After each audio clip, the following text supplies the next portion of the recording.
season could fall tonight. Marino needs 4 to tie, 5 to break, the standard at 36, held jointly by Y.A. Tittle and George Blanda. Mark Duper has 7 touchdown passes. Mark Clayton has a league-leading 11. And tonight, Marino will face the New York Jets and Mark Gastineau, the premier pass rusher in the game today. At 6'5" and 265 pounds, Gastineau leads the NFL in quarterback sacks. And tonight, he'll be focusing his enormous talent on the young Dolphin quarterback. Playoff hopes for the injury-racked Jets are slim. But if running back Freeman McNeil plays up to form tonight, those hopes could remain alive. And McNeil is also looking for a personal record. He needs less than 100 yards to surpass the Jets' rushing record for a single season set by John Riggins back in 1975. He could get it tonight. We're live from Miami. It's the New York Jets and the Miami Dolphins.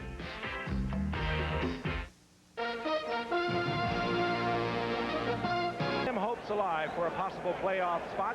Meanwhile, the Miami Dolphins have clinched the Eastern Division of the AFC, and after Denver's loss yesterday to Seattle, they are in control of their own destiny. A win tonight and a win in the final 3 games. They will be in charge of home field throughout the AFC playoffs.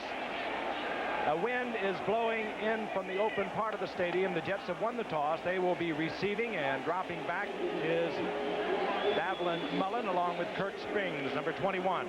The Jets' first offensive series will go against a brisk wind that is blowing here this evening.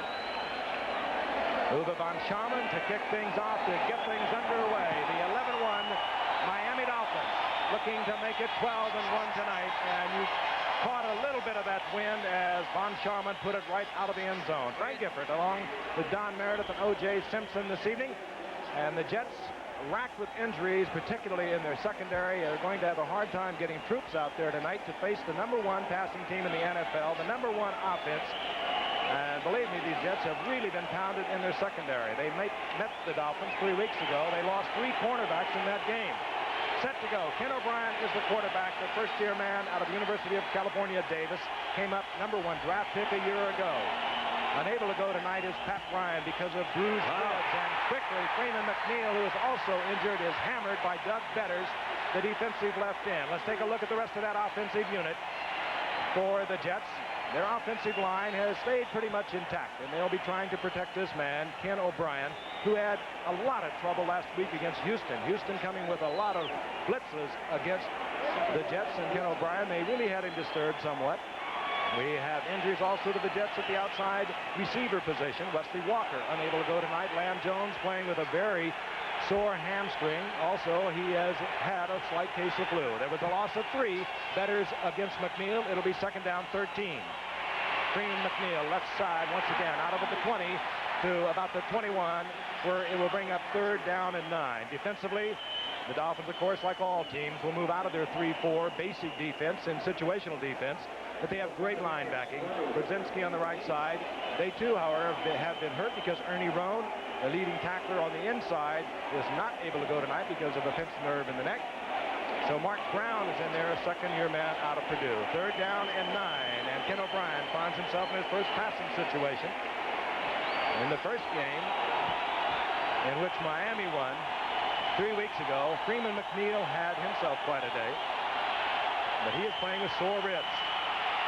O'Brien finds the man wide open. It's Lamb Jones, and Jones will have first down yardage out over the 30-yard line. Again, keep in mind, Lamb Jones playing with a very sore leg.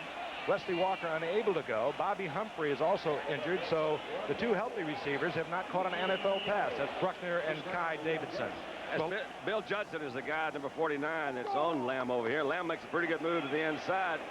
Boy, he's got the quickness, hasn't he? He's the guy that they expected so much of. He's had such a hard time staying healthy. Well, he did a good job at the end of last season. He was really coming on strong. They was looking for big things out of him this year, but unfortunately, he got hurt early in the season. First down and 10, Cedric Minter, number 25. The single setback for the Jets. He'll try it over the right side, and he'll get a couple of yards moving out to the 35. Minter just came off the injured reserve for the Jets this week. He has had his problems, but he's a fairly good runner out of the backfield and a better receiver. And Joe Walton, of course, an old teammate of mine with the Giants, started out with Washington as an offensive coach. 2 years as offensive coach of the Jets before he took over as head coach a year ago. Has molded his team to his own liking. Traded away Richard Todd, his #1 quarterback to New Orleans. this past season. Freeman McNeil back in on 2nd down and 7. Ball just short of the 35. And this will be McNeil. McNeil taken down from behind, and it is Kim Bocamper coming in from the right side. And McNeil just short of the line of scrimmage. He'll lose a yard, and we're going to have a 3rd down and 8. Got a feeling we're going to hear from Kim an awful lot tonight. Bocamper, number 58. He plays that nose tackle, or whatever you want to call that thing, really well. Very quick. No, he's quick, but you can run at him. That's the book on these Dolphin defensive ends, Bocampers and betters, is that you can run at them. And if the Jets are going to have any chance to win here tonight, they're going to have to eat up the clock by controlling the ball on the ground and keeping that Miami high-powered offense off the football field. 3rd and 8, dual setbacks. O'Brien has the time, throws into a crowd, and he connects with Lamb Jones. And Jones has the 1st down out close to the 44-yard line. So Lamb Jones now on the receiving end of the 2 successful O'Brien passes, and one would suspect, and probably so, that Jones will be the outside receiver that gets to work as we watch him here. Well, they say Lamb is hurting, but he's really doing a good job of shaking the man who's trying to bump him coming off the line of scrimmage. He ran a turn-in, caught the ball, kept his feet, which is something that a lot of receivers will not do for you. So he must not be hurting that bad. Lamb Jones now with 2 first down receptions. The Jets fighting a brisk breeze have moved to their own 44-yard line. 1st down and 10. Bobby Humphrey, number 84, top of your screen, the wide receiver. And O'Brien will drop again. The flag is down as O'Brien gets a sailor off that stiff wind. Also, his man well covered, Bobby Humphrey. Our referee tonight is Fred Wyant. And we have our first flag of the night. Miami, once again this season, the least penalized team in the NFL. And that is an amazing stat to me. I was reading that today, and it's hard to believe. They've only had 50 penalties up until this year. And if they go through the season and do that again, it'll be the 9th year in a row that this man's team is the least penalized team in the National Football League. That's got to tell you something right there. Disciplined, they execute very well. Don Shula, to me, Frank, is like the consummate coach. You think about winning when you look at him, and he's done it for so many years, 22 years in the league and 15 here in Miami. And he does it with these teams. He always gets these no-name defenses. You have a hard time identifying a lot of their stars. Jets have already run off 4.5 minutes on the clock. 2nd down and 10. O'Brien looking deep, trying to get upfield to Nick Bruckner, and no success there. William Judson back there defensively. Well, they were trying to take advantage of Judson playing man-to-man and not reading the quarterback. He had his back to Ken O'Brien, and they tried to hang it up. Normally, you'll see that play on the goal line, but unfortunately, with this wind, he couldn't throw the proper pass. The situational changes now by both teams. 2 tight ends are in for the Jets. That doesn't necessarily mean they're going to try and block with them, because their rookie from Miami, Glenn Dennison, is a good receiver, and we will suspect they're going to start looking to Mickey Schuler or Dennison at tight end. O'Brien. Oh, got him. Schuler. And he was ever so open. He really was. The Dolphins, as you mentioned, Frank, have not been too good against the rush this year, but there's a reason for that. They've been so far ahead from everybody. Most teams have been passing on them. But another interesting statistic is they've only had 2 passes all year long that have been completed for more than 40 yards. If that would have been completed, that would have been more than 40. That's Chuck Ramsey kicking into the breeze that got that ball sailing off Ken O'Brien's arm and over the outstretched fingertips of Mickey Schuler. That would have been a Jet 1st down. Now it's going to be Miami's first possession. That was a 33-yard effort by Ramsey fighting that stiff wind. And here is the youngster, Dan Marino, who is exciting the entire world of football. Give me a light. Bud Light.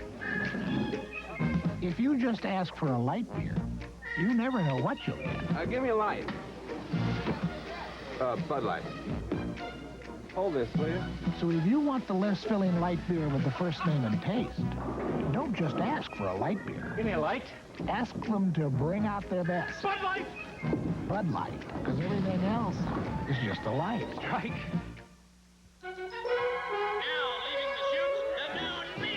Nissan 85, long beds, king cabs, 4x4s, sport trucks, all major values starting at a $59.99 sticker, same as last year. All re-engineered with a new smooth side, strong box. Nissan 85, built tough enough to be major motion. Right now, special incentives from Nissan can help save you big money at your Datsun dealer, but hurry. Offer limited. With the strong right arm of this youngster, Dan Marino, now in his second year out of Pittsburgh, the Miami Dolphins are averaging over 300 yards a game passing. He does it ever so well. He has the quick release that you hear so much about. He genuinely has one. He has that ball up there, cocked and ready to release at any time. First down and 10, Miami's first possession at their own 23-yard line. Tony Nathan is the single setback and the try-in over the left side. Versatile Tony Nathan, good receiver, fine runner. He'll pick up a quick 5 yards to bring up second down and 5. And let's take a look at the rest of that offensive unit. They'll terrorize you on the outside with Mark Clayton, number 83. He's got 11 touchdowns into the night and averaging over 18 yards of reception. Duper leading the league in average per catch over 19 yards. He has 7 touchdowns. And between the 3 tight ends, Hardy, Johnston, and Rose, they have completed 53 passes there. And they're working against the decimated Jets defensive secondary. Second down and 5. Ball at the 28-yard line. Nathan, right side, big opening, and Nathan will have first down yardage out over the 35, close to the 36. And let's take a look at that defensive unit. Up front, of course, perhaps the most celebrated defensive lineman in the game today is Mark Gastineau. 18.5 sacks into the night. The linebackers over on the left side, Greg Buttle is out with a shoulder injury. Rusty Gilbo is in there replacing him. The secondary, well, 3 out of the 4 is questionable how long they can go, and they're playing all out of position. They lost 3 cornerbacks 3 weeks ago against Miami. They're trying to go tonight. We'll talk more about that later. Marino snaps one off, gets it out to the tight end, Bruce Hardy. Nice run. Kurt Springs over there that time. He had him man for man. You saw Hardy come out of from his tight end position. Not much gain. Good play by Kurt Springs. Marino has such a good arm that when he throws the ball, it's almost as if he's pumping, you know, and it's his delivery from his pump and his release are just about the same. So I think these defensive backs can't get a read on when he's really throwing the football. And a loss to San Diego a week ago. He set a Miami record. He completed 28 passes a week ago. He's closing in on Dan Fouts' all-time season record of over 5,000 yards. And on second and 9, Joe Carter, the rookie from Alabama, who has performed well for the Dolphins this year. He'll get about a yard out of it to bring up third and 7, but Carter has been pressed into service by the loss of Andra Franklin, the leading rusher from a year ago. They lost him early in the season, and of course, tragically, the loss of David Overstreet in an automobile accident last June. So it has been Tony Nathan taking up the slack, along with Joe Carter, the rookie from Alabama.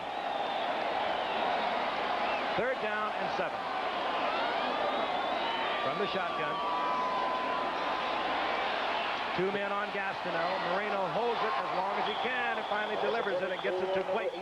But it's a rather Nat Moore incomplete. Well, Nat picked up double coverage on that play. He had beaten his man at the line of scrimmage, and unfortunately the safety came up, and even though he was open, made the play.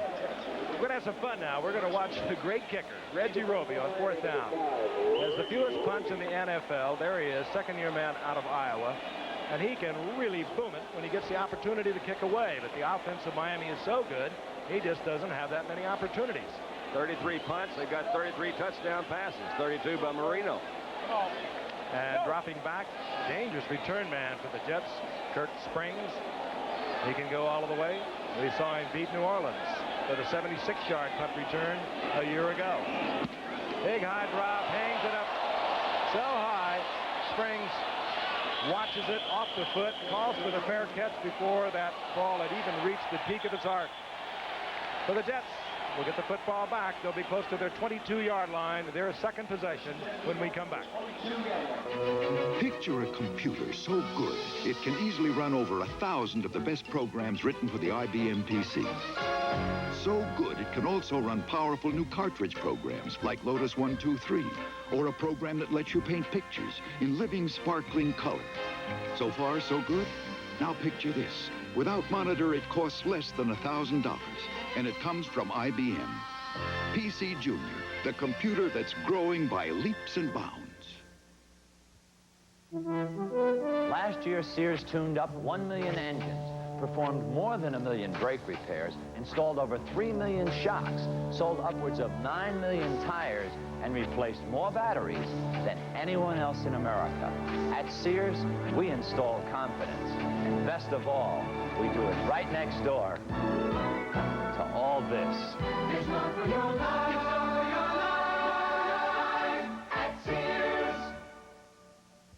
exciting CFA doubleheader. First at 12 Eastern, number 11 Auburn guns for a Sugar Bowl berth against Alabama. Then third-ranked Florida tackles number 12 Florida State Saturday on ABC. The Orange Bowl is fired up tonight, giving us the South Florida version of the wave, if you will. But they have had so much to be fired up over this season. The Miami Dolphins at 11-1 have clinched the AFC Eastern Division. They're playing the Jets tonight, and they know that if they can win tonight, they can beat the Raiders next week. They can beat Indianapolis and Dallas, a game we'll bring you the final Monday of the season. They will be in total control of the playoff situation. They'll play all the games right here in the Orange Bowl in Miami. That's the time remaining in the first quarter. On first down, Freeman McNeil over the left side. And McNeil, good hard running. He had 132 yards in the first meeting of these teams 3 weeks ago. Gain of 5. It'll be 2nd and 5. We're going to be moving out of Miami to head up to Minnesota to bring you a Thursday night game between the rejuvenated, and I guess that's the best way to put it, Washington Redskins against the Minnesota Vikings. And that NFC East, well, they all know they have to keep winning. It is really tied up in knots. And Washington has got Charlie Brown back. They have the great Art Munt, who is leading the league in receptions. So they are once again the explosive Washington Redskins. 2nd and 5, McNeil nailed at the 30-yard line, short of the first down by a couple. It'll bring up 3rd down and 2. I read in the paper today, Theismann is he's talking a little bit more now, and he says he's got his missiles back, but the diesel's hurting a little bit. Riggins has still got a little bit of back trouble. He did score a touchdown yesterday, but they're saving him a little bit, so they're going to the air with their young missiles. That's going to be a good ball game. Then we got the Bears out in San Diego next Monday. I'm looking forward to that game, too. 3rd down, long 2. Capacity crowd, 75,000 plus, chanting defense. That's a reverse to Glenn Dennison, the tight end, the rookie out of Miami that they're so high on with the Jets. That was Charles Bowser that came out there.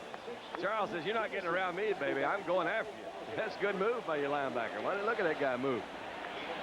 There's a young man that came up in the 2nd round, but he had a great year with Miami, the national champions, a year ago, with 54 receptions, and he is just starting to blossom here for the Jets. He did. Charles Bowser did a super job on this because this play is designed to get a lot of yards, not just the first down, and I'm sure they ran it.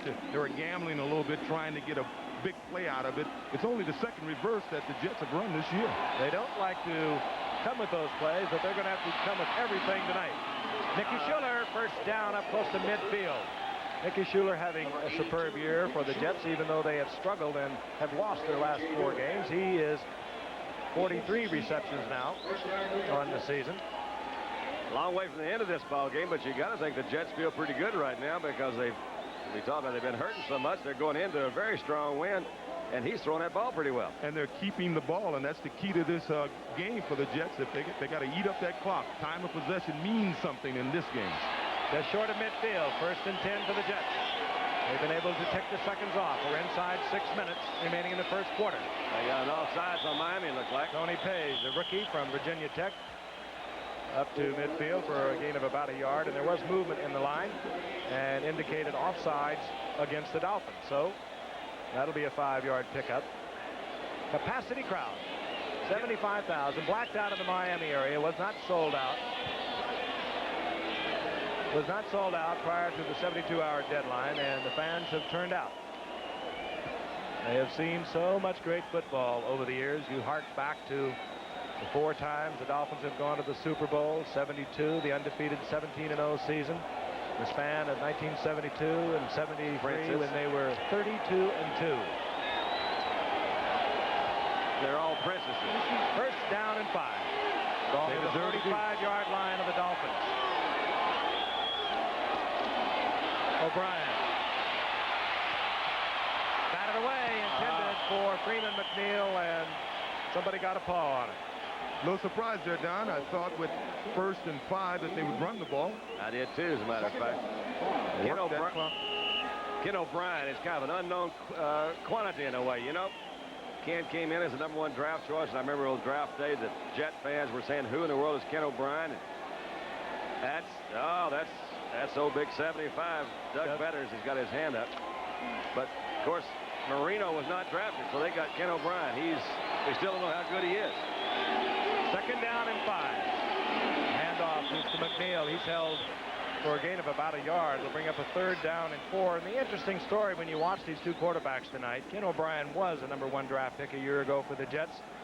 He was taken in the 24th round of the first round of picks. And oddly enough, Dan Marino was taken 27th. It's been a fascinating story. Ken O'Brien did not play hardly at all a year ago. Saw very little duty. Did not throw a pass the first 7 games of this season. And then when Pat Ryan went down with a pair of concussions and rib cartilage injury, he was pressed into a starting role a week ago, a loss to Houston, and he is starting and operating tonight for the Jets. 3rd and 4. O'Brien, Schuler, complete, 1st down, Jets, and he breaks the tackle to the 32-yard line. Glenn Blackwood makes the stop, and the Jets, working against the breeze, and a very strong one, are moving the football successfully. Just a little bit more on O'Brien. When he came in, he's had some trouble, as we said, starting. But that time, that was a good, solid set. He sat in there and threw that ball very confidently. But a lot of people in the Jet organization said that he probably wouldn't have had that job anyway, that Pat Ryan had actually outplayed him in preseason, had his troubles with his Club 54 situation. And so it's going to be interesting to see how he comes out of it. I think he's got the talent. 1st down and 10. The Jets moving at the 32-yard line of the Dolphins. Freeman McNeil, single setback. Schuler in motion. McNeil inside the 30. He'll get about 4 out of that. Well, it's no surprise that the Jets are running the ball successfully. They're the #1 rushing team in the AFC. They have one of the great offensive line coaches in football. He was one of the great offensive linemen, Jim Ringo. He was my old coach up in Buffalo when I had my better years up there. And that's the one bright spot for this Jet team as far as running the football is concerned, because that's the only place that they've had no injuries this year. That's exactly right. No injuries on offensive line. They mark it near the 28, so we'll call it 2nd down and 7. That's the time remaining in the first quarter, and we have no score from the Orange Bowl in Miami, the Jets and the Dolphins. Play action by O'Brien. McNeil. Wide open is McNeil. Oh, yeah. Came through the middle of the line on play action. Nobody picked him up.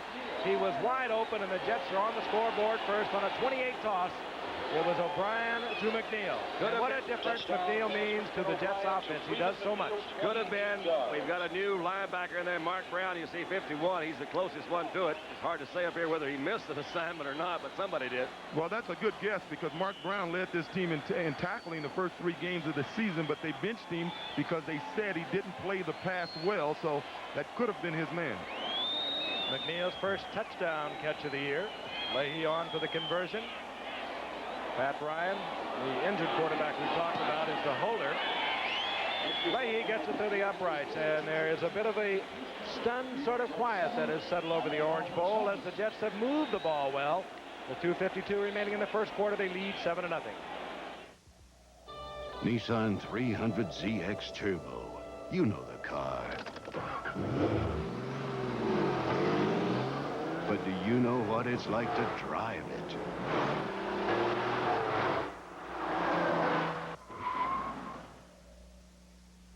Now you know. Once you get inside a Z will get inside of you. Come alive, come and drive. Major motion from Nissan. It's your Datsun dealer. So, you got your Christmas bonus. Ho, ho, ho. Underwhelmed? A man is giving a Christmas bonus that won't disappoint you. A U.S. savings bond worth $50 to $75 to $100 just for buying an Amana. So come on into your participating Amana retailer and get your holiday cheer with the Amana Christmas bonus. No one was tough enough until Clint Eastwood escaped from Alcatraz Sunday.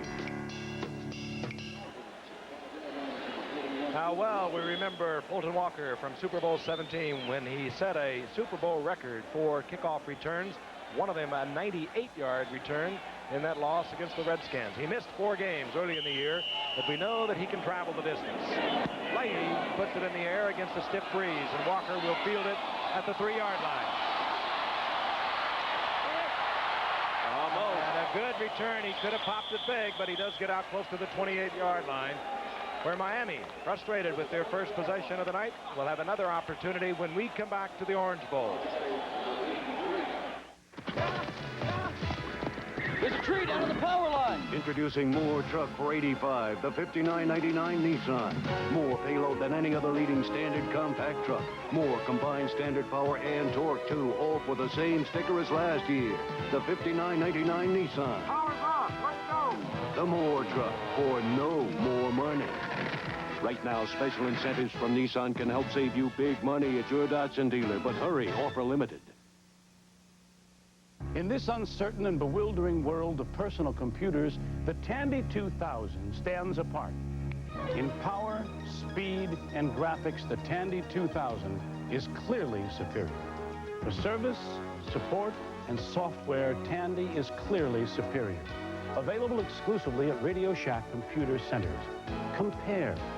You too will immediately recognize Tandy technology, service, and support are clearly superior.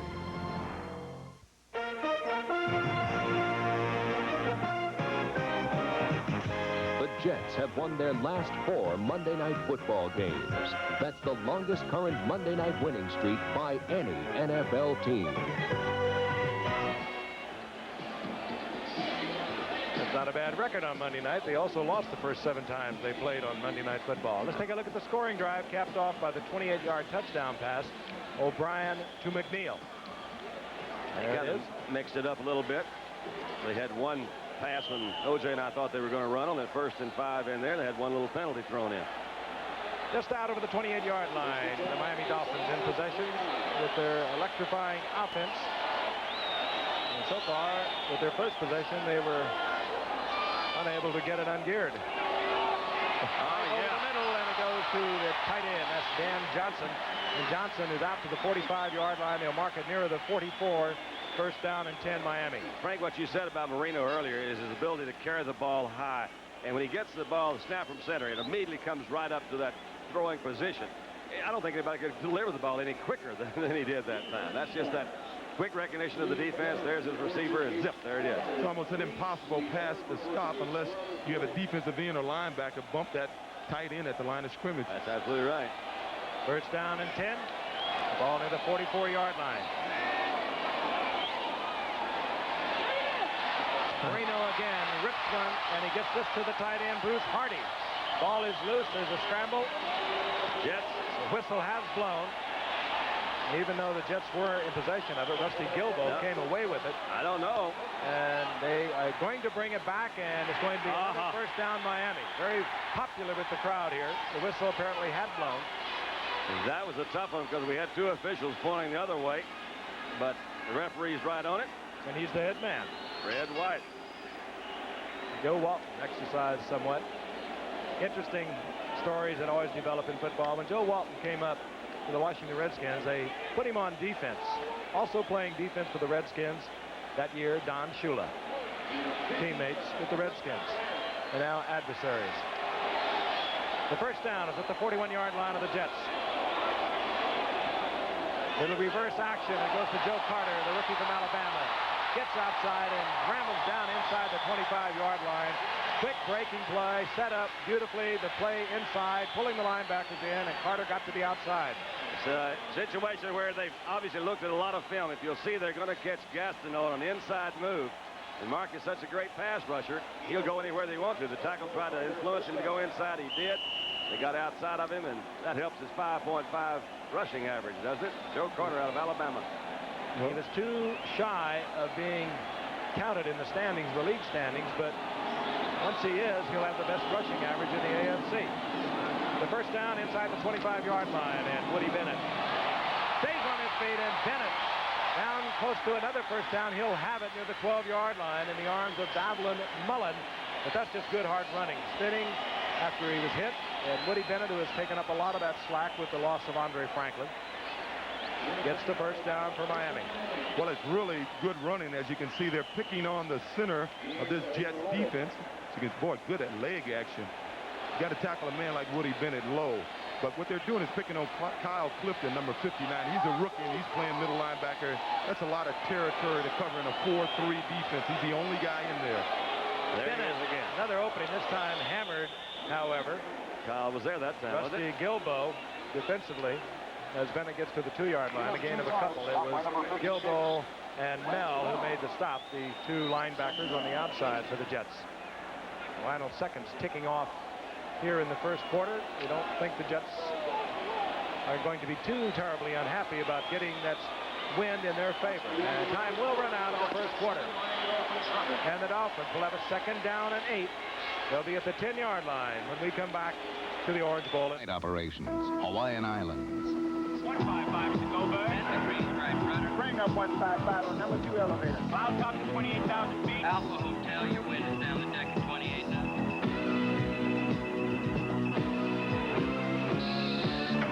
Launch aircraft. And clear. And clear. Most jobs promise you the world.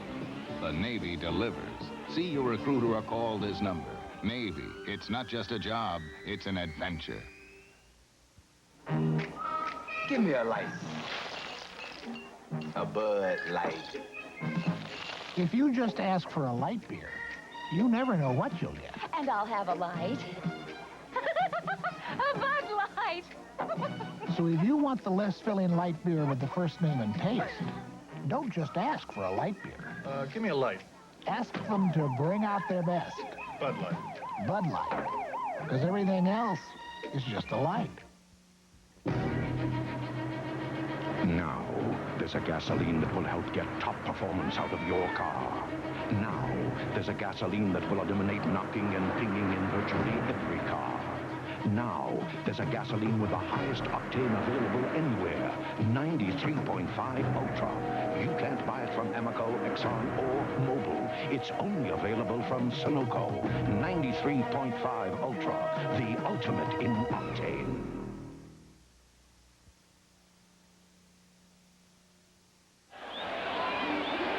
The Jets dominated early in the first quarter, able to move the ball well upfield. They lead 7-0, but Miami has come roaring back. The 2nd down and 8 as we begin the second quarter. The ball at the 10-yard line. Woody Bennett, single setback. Out to the right is the dangerous Mark Duper. That's Mark Clayton up at the top of your screen, the two young wide receivers. Marino looks in the corner of the end zone. Bruce Hardy can't hold on. Well, the ball was there, though. What a pass. I mean, you can't throw a ball any better than that. Well, they're congratulating old Rusty for being back there, but Rusty didn't have much to do with that, and had he been able to hold on. In the ball game now comes the best receiving tight end for Miami. That's Joe Rose. He was activated off the injury reserve a week ago. Did not see much action in San Diego, but he is dangerous down around the goal line, and we have a 3rd down and 8 situation. Joe Rose, number 80, and out to the top of your screen this time goes Mark Duper. Mark Clayton is split right. Now he's in the slot up at the top of your screen, number 83. Look for Nat Moore around this time. Uh-oh. Gastineau appeared to be offside. Yeah. Marino in the corner of the end zone trying to get it to Nat Moore. Incomplete, but again a flag is down. And Gastineau looked as though he snapped off of the line of scrimmage a little early. More than just the 5 yards. They're giving Marino another chance to throw. Well, one of the reasons I tell you to look for Nat Moore is this has been a godsend for Nat Moore to have these two, Mark Duper and Mark Clayton, playing on the outside, because he'll come in on 3rd down and be the third receiver, and normally he's going to get a safety or a linebacker trying to cover him, and it's been a new life for Nat Moore here. He's working against the 3rd best defensive back on the defense. Key item there, time of possession. The Jets were able to control the ball throughout much of the first quarter. They lead 7-0. We have a 3rd down and 3, and the ball is marked right at the 5-yard line. Now we have the 4 wide receivers go in.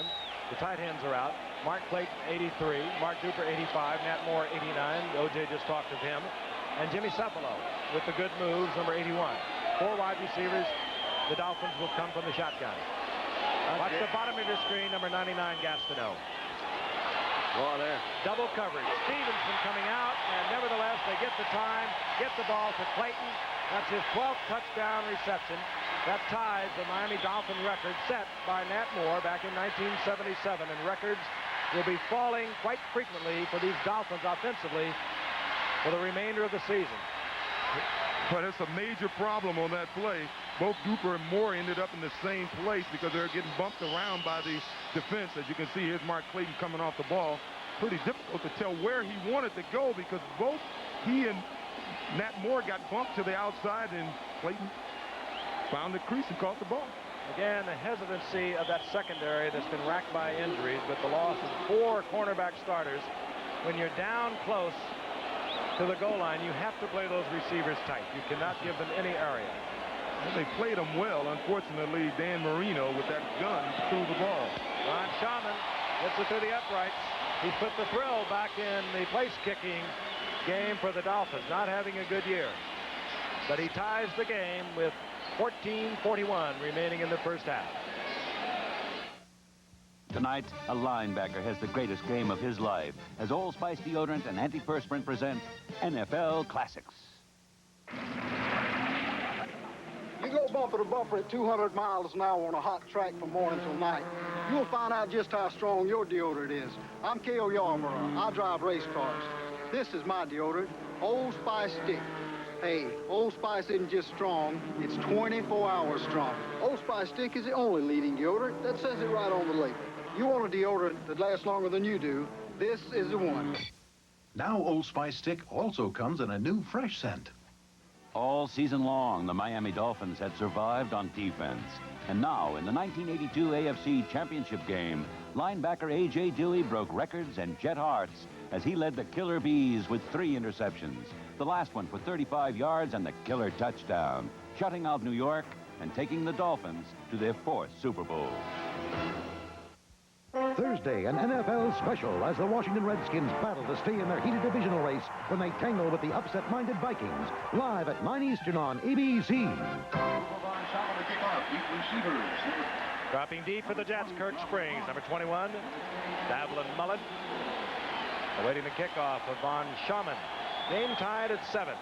Jets took the early lead.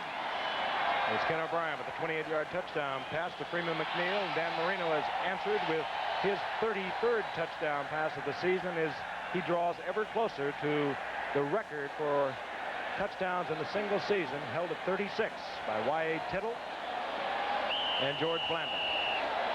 It's interesting. Blanda only played in 12 games that year, and Y.A. played in 13. That will catch the end zone. It'll bring about the touchback, and the Jets will have possession at the 20-yard line. Let's take a look at the Dolphins scoring drive. They did it on the ground. They did it on the air. They did it with a reverse to young Joe Carter. And, of course, the yellow is that 5-yard penalty against Gastineau that brought about a 3rd down and 5, and Marino answered with the shot to Clayton. Now, the Jets are working with the breeze at their back. And believe me, it does make a difference, particularly your passing game. Freeman McNeil, single setback. That's Mickey Schuler in motion. It looked like Baumauer would be offside. Stepped across the neutral zone. The flag is down. You saw number 73 easing into that neutral zone. So that should bring up a 5-yard penalty and a 1st and 5. I want to remind you, CFA college football, it'll be live at 12 o'clock. Number 73, 1st down.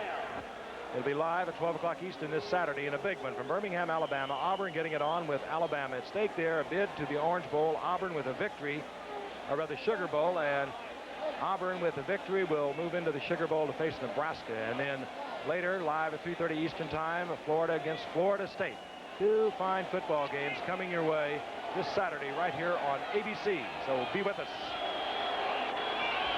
1st down and 5 following the offside penalty. O'Brien puts one up. And good defensive play by Paul Langford against Bobby Humphrey. Actually, the ball hung up there, and Langford was able to cover the ground that he had given up to Humphrey. Well, Langford did a super job of that time. I don't think he ever saw the football. I think he's reacting to Jones, to the receiver, to Humphrey. Oh, yes, he does. He turns around and sees the ball just enough and appeared as if he was trying to catch it. Yeah, he actually had his hands on it, didn't he? Marino has thrown 33 touchdown passes, and this, the 13th game of the night, is not over. He has been truly remarkable. So much poise, unflappable in any situation. McNeil pops an opening. Look out. Look out, Freeman.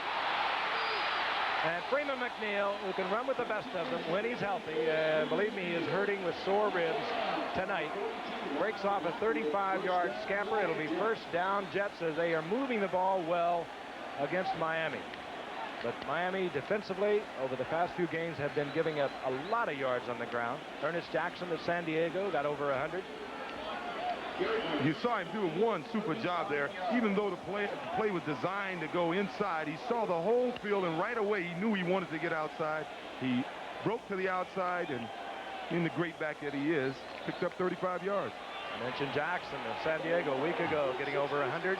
Philadelphia Eagles got 177 yards rushing 2 weeks ago.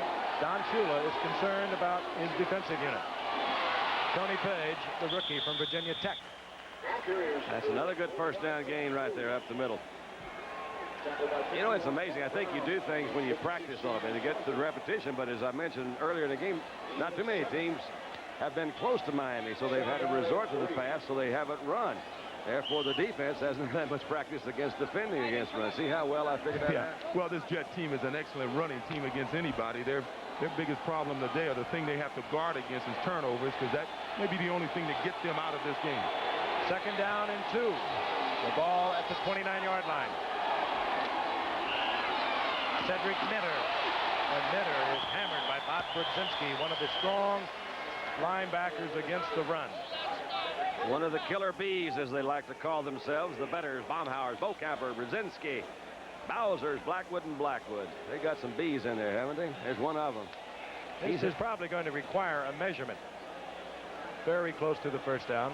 Sticks on the far side of the field, and they'll bring them out. I remind you, Thursday night we'll be up in Minnesota. The weather, I'm sure, will be vastly different from what we have here tonight. A real balmy temperature in the 70s evening here in Miami. It's going to be good up there. We're going to be inside. We'll be watching Washington. The rejuvenated Washington Redskins with Charlie Brown back on the offense. Theismann having a big day yesterday. Riggins taking a bit of a rest. And they, of course, in a tremendous battle in that NFC Eastern Division that is absolutely locked. The Giants, of course, with their victory yesterday. And the Redskins, Dallas winning on Thanksgiving Day. They're all 8-5 in the Eastern Division of the NFC. I've got a feeling the Vikes are going to play pretty well up there. At home, they haven't had a good season. So if they play loose, they might give them some real trouble. Well, they're a throwing team, and most throwing teams will play the Washington Redskins pretty close. First down and 10 near the 27-yard line. Game tied at 7. We're in the second quarter.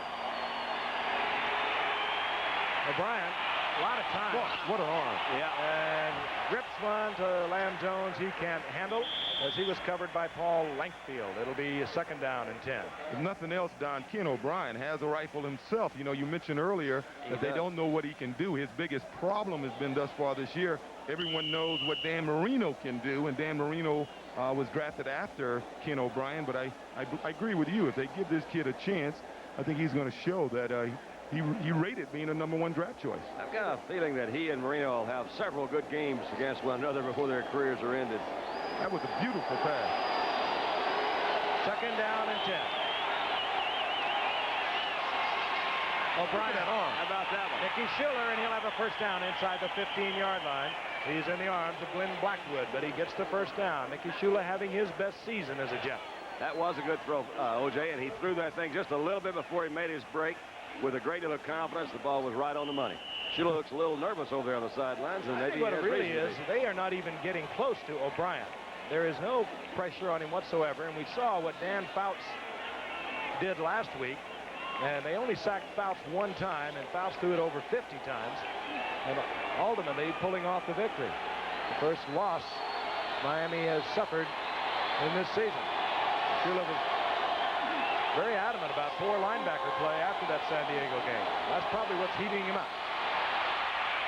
The first down to the end zone, and that's one that Lamb Jones is going to think about a long time. It was right there, perfectly thrown ball in front of Paul Langford. You can't get much more open than I was that. going to say, and you can't get an easier reception than that. It's a beautiful throw. He has time. That's the first key. Look at that Lamb ball. Jones beat his man. The ball is dead on the money. Dead solid. Perfect.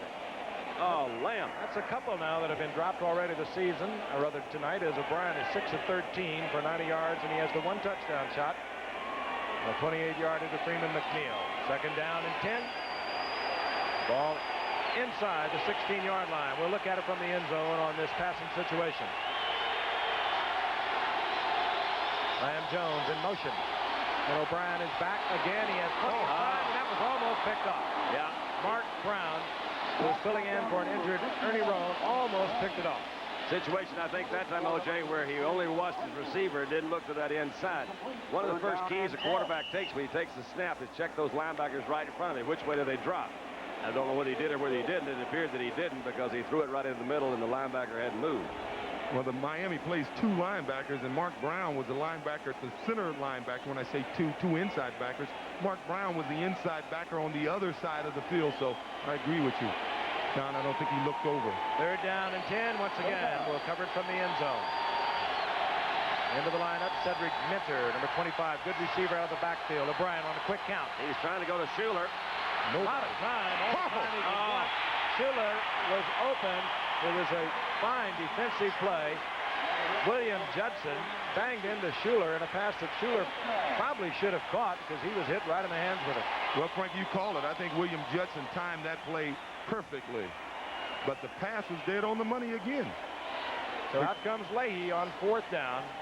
He'll have a favoring breeze, and the attempt will be from 30 yards.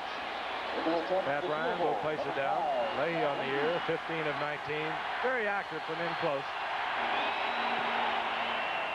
He certainly is. And the Jets have untied it with 11:33 remaining in the first half. They lead the Dolphins 10-7. And the enthusiasm has been dampened again here in the Orange Bowl. Get a good look at the first Nissan Maxima SE and find a lot of car. An all-new fuel-injected 3-liter V6 engine, track-stable front-wheel drive, electrically adjustable shocks, more performance than you'll ever need. The new Nissan Maxima SE. A car built to perform on the track is a lot of car for the road. Come alive, major motion from Nissan. It's your Datsun dealer. This buzz for everyone in the spotlight before the show begins.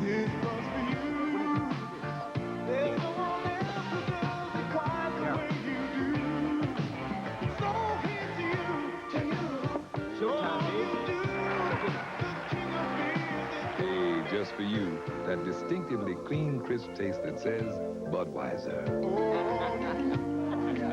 Hey, man, nice job. This Bud's sweet. Skating greats Ty Babylonia and Randy Gardner, JoJo Starbuck and Ken Shelley, plus the amazing Robin Cousins at the International Professional Figure Skating Championships, when ABC's Wide World of Sports returns Saturday, December 8th. Don Shula has shown the concern on the sidelines. The Dolphins not playing their Dolphin types of football, but they have not played well defensively over the past 4 weeks. A look at Fulton Walker as Pat Leahy kicks off. And again, with that trailing breeze, Leahy is out of the end zone. But the Jets able to move the ball in the air and on the ground thus far against the Dolphins. And it has head coach Don Shula quite concerned. Tim Bocamper, the defensive right end and the former All-Pro linebacker, is being attended to there on the sidelines. They're fixing up a shoulder pad. So Miami brings out their explosive offensive unit with a 1st and 10 at their own 20-yard line. They bring out dual setbacks. Tony Nathan, good runner, good receiver, and Woody Bennett, the workhorse.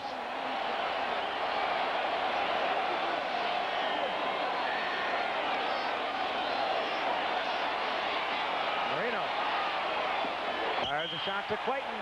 He stays in bounds and gets a 1st down out near the 34-yard line. And they did a tattoo job on Mark Gastineau on that play. They did a little quick roll to the right, and they had about 4 guys hit Gastineau. And once they got him inside, I think the entire Miami Dolphin offensive line took a shot at him. I talked to him right before the game, Mark Gastineau, and he really was incensed about what's been going on. He said, hey, bringing that tight end down on me. He said, these legs are pretty valuable, and he'll tell you about it. He's been getting hammered at the tight end and the tackle, and the Dolphins have been using their center, Dwight Stevenson, to block with him. Now did it Tony again. Nathan, good running. He'll be short of the first down by about a foot.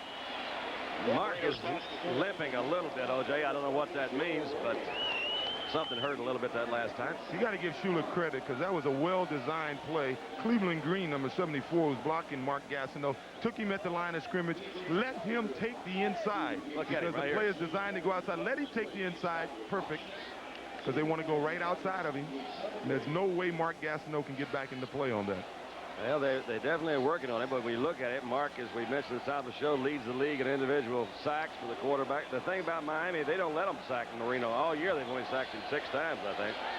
That's indeed right, and 7 for the entire team. They're looking at a possible other NFL record, fewest sacks. Second and short yardage. Marino with a waist down, throws one away, looking for Clayton. He was in between defenders. And Dan Johnson, the tight end, well covered. So it'll bring up third down, short yardage for Marino. Who has the record for fewest sacks? Cardinals. Well, it was the Cardinals in 70 and San Francisco in 70 and the Cardinals in 75. And they gave up 8 sacks. So Miami has given up 7 thus far. I think that's really a startling statistic when you think about many teams, how their quarterback sacks more than that sometimes in one ball game. And be the team with the fewest penalties. Because when you're not getting to the quarterback, you're usually holding a little. Third and short. Pete Johnson, the big man, is there. Oh, and he is stacked up. I don't think he got there. Gilbo, number 84, was there, as was Marty Lyons and Plecko coming down. And I think that the Jets, though, were offsides, and it was one of those that somebody kind of just jumped right there at the last, and I believe it's going to be an offside against the Jets. Flag is down. Here's the call, Fred Wyant. So that will be the first down for Miami.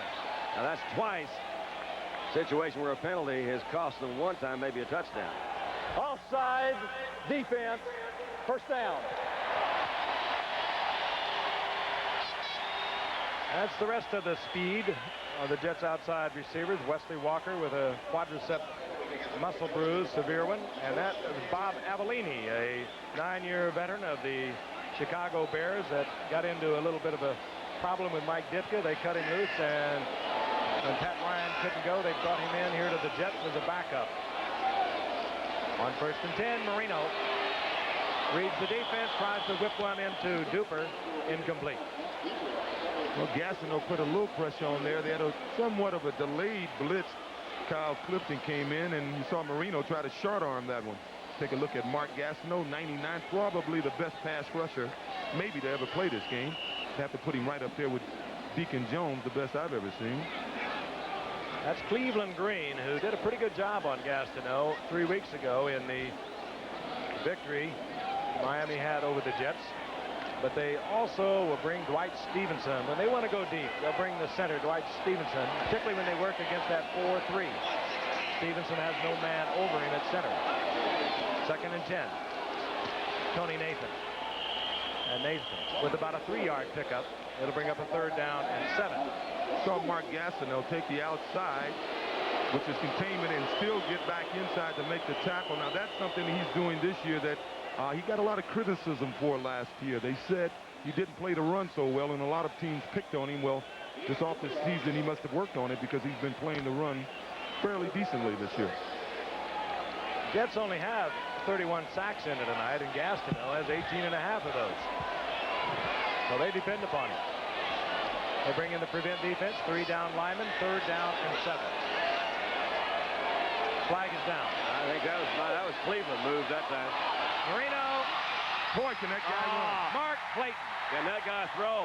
That is his 13th touchdown of the season. That ties the team record, but a flag is down at the line of scrimmage, and they're going to bring it back. We got a new rule about the way the offensive line lines up, and I got a feeling that maybe Cleveland, that their line was bold on the right side, and Cleveland Green looked like he was a little off the ball. Looked like he started back a little bit too quick, too, but it doesn't take anything away from that throw and catch except 6 points. What a pretty throw and catch. Illegal motion, number 74. Well, it was Cleveland. Third down. Cleveland Green on the right side. You can't blame him if he's just a little bit nervous out there. He's been filling in for a real fine offensive tackle, and Cleveland Green has been growing, but they miss Eric Loxo.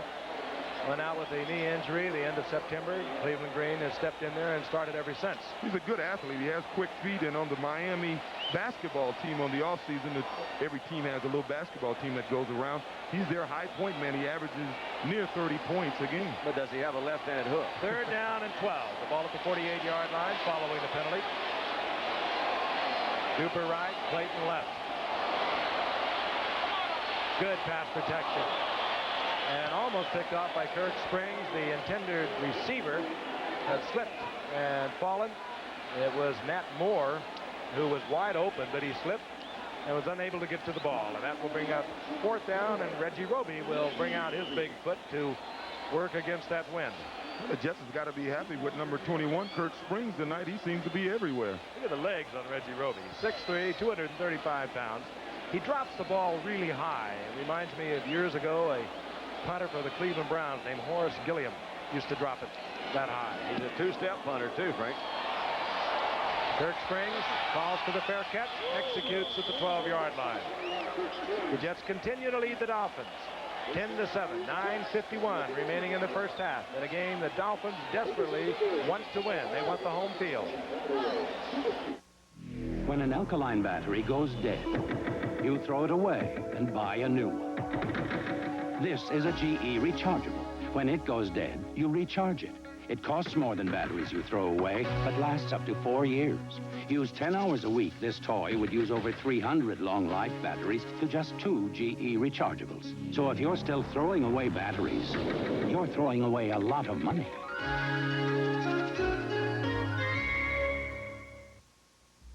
A little confusion can be fun, but not when you're looking at long-distance phone companies. Because all companies aren't the same, you have to watch out for the unexpected. No operator service and no service from many small towns. Different levels of transmission quality and no immediate credit for wrong numbers. Only one company comes with no surprises. AT&T. The more you hear, the better we sound. Reach out and touch someone.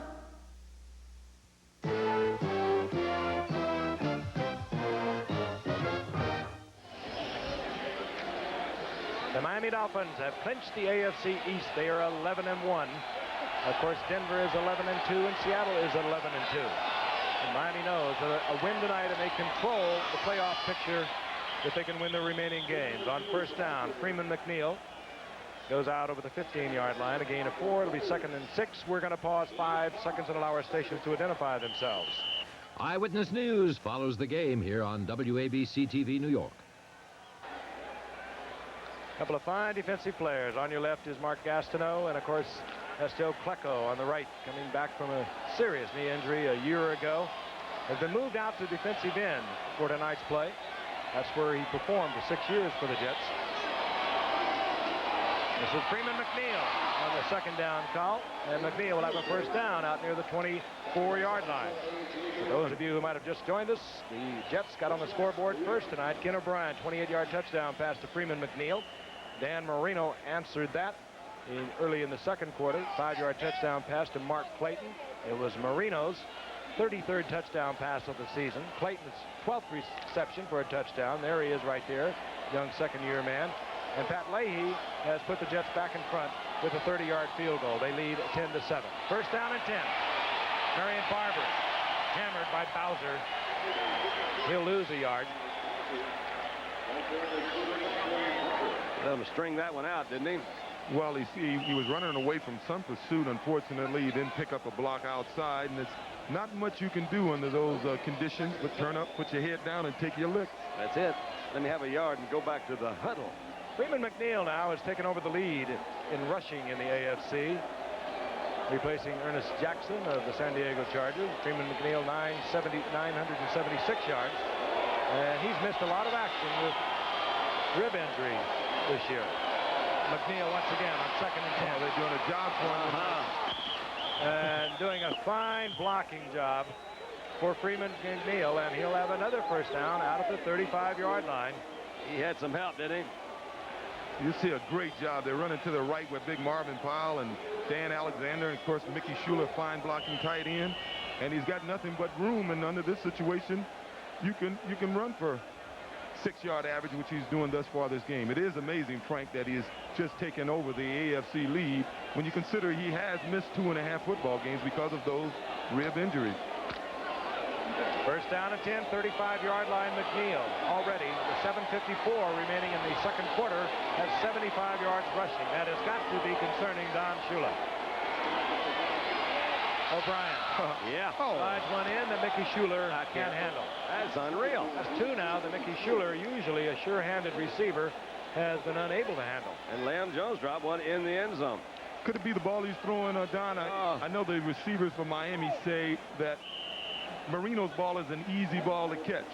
I think that's so much psychological stuff involved with that stuff. If the ball's there, catch it. You know, I mean, they've asked, was a left-handed passer, is it harder to catch because the spin's a little bit different? The only thing would be the speed. Some guys have a way of drilling a real short pass too hard. That one I didn't think was thrown too hard. Second down and 10. O'Brien's last 4 attempts have been incomplete. Not his fault. Cedric Minter, the rookie free agent out of Boise State, who came down from Canada and just came off the injured reserve tonight. I want to remind you at halftime, Jim Lampley is here in the Orange Bowl with us. We'll be looking at some of the action from yesterday. Minter picked up 3 yards. It'll be third down and 7. Jets on top, 10-7. Clock moving, close to 7 minutes remaining here in the second quarter. Big third down for the Jets. They've been controlling the game for time of possession thus far, and even if they don't score on this drive, they would love to get a first down and keep their defense off the field. Lamb Jones loads it up on the right side. This time the pressure, the first time on O'Brien, and it is Doug Betters getting help from A.J. Douay. Loss of 8 on the first sack. I think that was caused as much by good defensive coverage in the secondary as anything else. It looked like one of the Jet receivers either slipped or bumped into somebody. Too slow in opening up. Well, we may have seen something about Ken O'Brien on that play, too. He had a little room to his left, and he wasn't able to buy much time, so that's something we should look for. Chuck Ramsey to punt. You're looking at Fulton Walker. Injured early in the year with a broken thumb. Now back at full speed for the Dolphins. Excellent return man. Ramsey spanks it. Walker, the fair catch at the 26-yard line. So Miami gets the football back with 6:28 remaining in the first half, and the Jets leading by 3. We'll be back in the Orange Bowl in just a moment.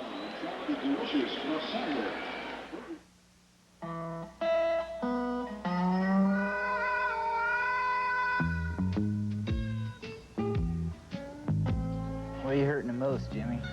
Name it. Better straighten up. Yeah, we don't want to disappoint your fans. No. The best never comes easy. Bring out your best. That's why there's nothing else like it. Hey, Jimmy, good run. Guess that happened. You had him right from the gate. Bud Light. Your best deserves the best. 2 Bud Lights. Bring out your best. The less filling light beer with a first name and taste. Hey, Jimmy.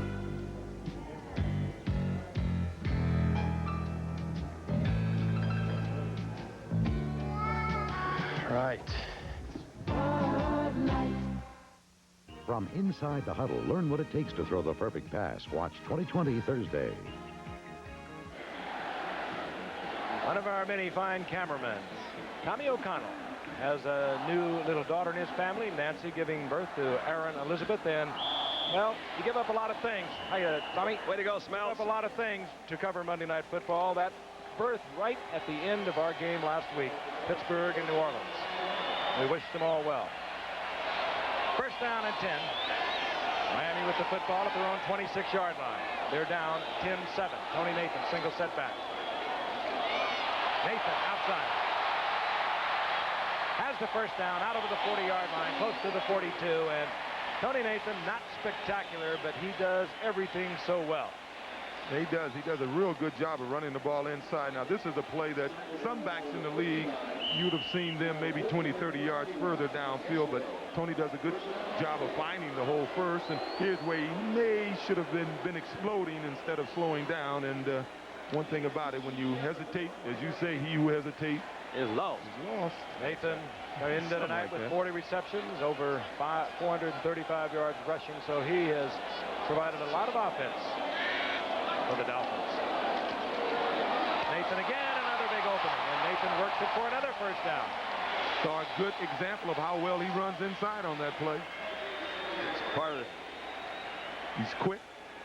Jets is running, Dolphins run a lot of these trap plays that they like to run, and he sneaks right through there. Well, that was an influence play. Foster pulled right, and the Jets pursue as they do so well. Usually they work something like that on Gastineau, but they pulled Roy Foster, the left guard, and came right back into the vacant spot.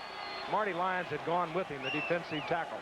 Nice play. Almost impossible not to go with that guard. You're right in front of him, and you're going to take a move and try to follow him. I've always liked those kind of plays. They don't work. The backs come back and talk to you about I was going to tell you that. The backs don't like that play. Backs they don't want to run that. We used to like to do that against Bob Lilly. Well, I didn't like to do it, but it seemed to work against Bob Lilly in his early years, and then he caught on to it. Yeah, and he ate up a lot of backs. So here, you're going to run the ball into this hole right at this tackle. Well, who's going to block the tackle? Nobody, because the guard is going to pull, and he should go with the guard. Well, what if he don't go with the guard? They don't ask so many questions. Not red-hot numbers for Dan Marino. You saw 6 of 11. He's under 100 yards. First and 10 in Jet territory at the 47. Marino gets it to the tight end, Bruce Hardy. Gain of about 4 is all. They do such a good job of protecting him, though. My gosh, he's got lots of room. Lots of time. He's so confident back there. He's had such a great 2 years. And nothing doing it like doing it. When you keep doing it, man, you just feel more. Let's do it some more. Well, into tonight, he was over 3,600 yards and threatening the all-time single-season record of Dan Fouts, who racked up 4,802 yards. He's just a little over 1,000 short of that mark. On 2nd and 6.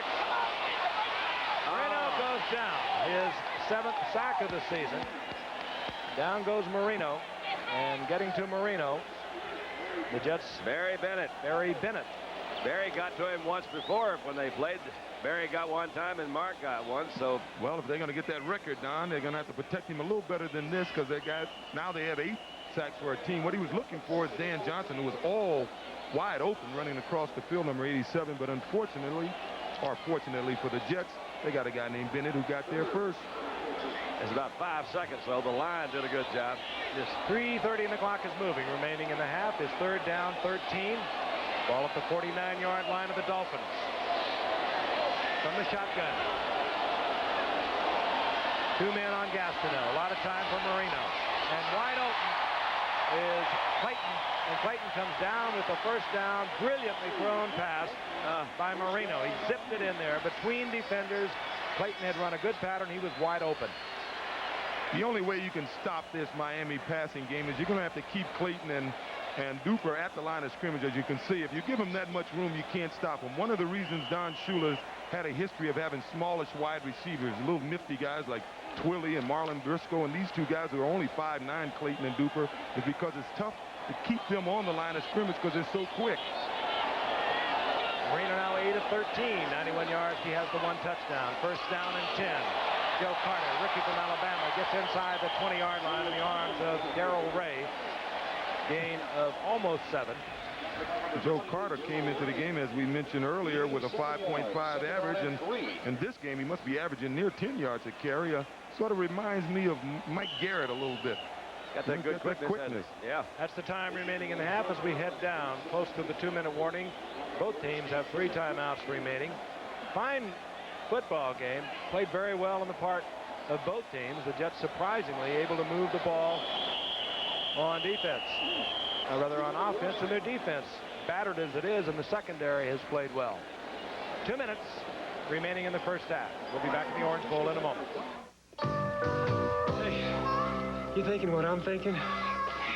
Meet Nissan's hottest truck, the best-selling King Cab, re-engineered for 85 to hitch a tough, smooth-side, strong box to 9 cubic feet of lockable storage and jump seats behind the book. Right now, special incentives from Nissan can help save you big money at your Datsun dealer, but hurry, offer limited. Strength, pride, tradition. For centuries, the Clydesdales have been known as a special breed. Today, the Clydesdales symbolize Budweiser's dedication to quality, superior ingredients, exclusive beechwood aging, and a distinctively clean, crisp taste only Budweiser can offer. Quality taste, because this Bud's for you.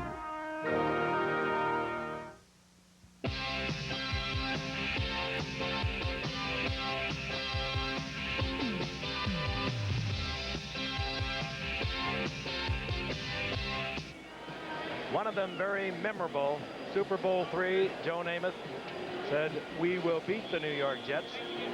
Came out and promptly did so. Now they're going that was just almost 15 years ago.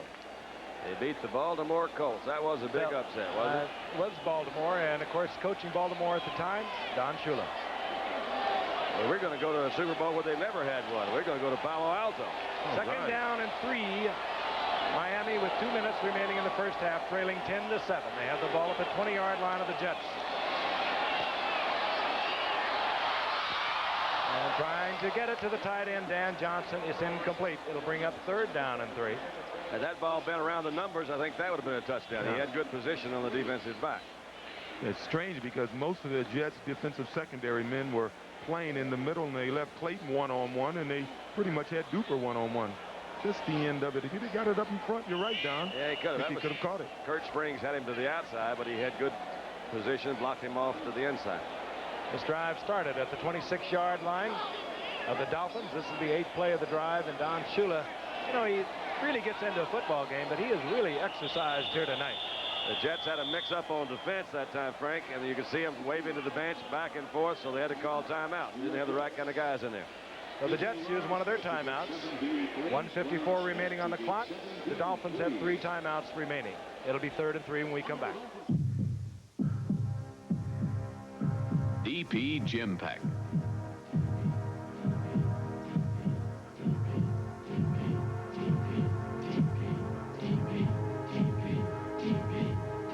Professional exercises at home. DP, fit for life. For life, for life. DP. My turn. DP. The phones you lease from AT&T have to earn the name Old Reliable. We test them to make sure they're tough enough to survive almost anything you can dish out. And that's why, if there ever is trouble, AT&T will replace your leased phones free at our phone center, or just call toll-free. AT&T will worry about the hang-ups, so you won't have to. AT&T Consumer Sales and Service. Pacing the sidelines, a little more nervous tonight than he ordinarily is. He does get into the game, unlike the Tom Landry's. Very emotional on the sidelines. I think mainly because of his defense, Frank. Oh, the way they played in recent weeks, they can't go to the Super Bowl playing run defense as they've had the last 3 weeks or pass defense in the last 2 weeks. 3rd down and 3. Marino will go from the T formation. Tony Nathan single setback. Call him another receiver, however. Comes around the horn. Nathan gets a good block in front. And Nathan just pulls inside the 5 to the 4-yard line. It'll be 1st down, goal to go. And that is a Shula play. You know that he picked up in frequency. He had Nathan split over on the left side. He came all the way around Marino. No one was there. And he had Dwight Stevenson, 57, out in front with a good block. I would have said that they were trying to take advantage of Gastineau's eagerness getting over there, but it seems as if a linebacker should have been there, Don. Should have been. Greg Buttle would normally be there, but he's not playing. They have Rusty Gilbo over there, and they've been picking on this side of the field all night. I think they took advantage of that defense where they didn't have very many linebackers in there that time. The big dude is in, Pete Johnson. Former Cincinnati great, traded to San Diego and came to the Dolphins. 4th game of the season. They like to use him in close. He weighs close to 250, number 46. But Marino rolls out. Marino took a tremendous risk. Tried to get it to Dan Johnson, and that one could have been picked off very easily. That was definitely jump ball. Yeah. One of the few ill-advised passes I've seen from Marino. If I didn't know that Shula calls the plays, I might even accuse Marino of trying to get the touchdown record here. First down and goal on a 5, and Pete Johnson there. I'm going to run a little bit before I start throwing the ball. He had 3 Jets around there. That ball could very easily be intercepted. Second down, goal to go at the 4-yard line. Now Tony Nathan joins Woody Bennett. The 2 setbacks. Pete Johnson out of the lineup. They're not really in close enough to where they like to use Pete Johnson.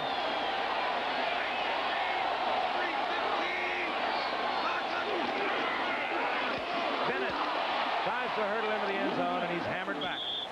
He'll get close to the 1-yard line. So Woody fumbled twice last week against San Diego, but that's something he doesn't do very well. I think he only fumbled 1 time with over 100 carries coming into that game. Had a critical fumble early in that game. That was Darrell Ray, one of those questionable starting defensive backs tonight. So many of them injured. Slowed up there. That's him, number 28. No, once again, that was Kurt Springs, number 21, that came underneath him. Made a super play on it. And Darrell Ray was right there with him. Now you got Pete Johnson in there. Now it is third down, goal to go. The ball just inside the 2-yard line.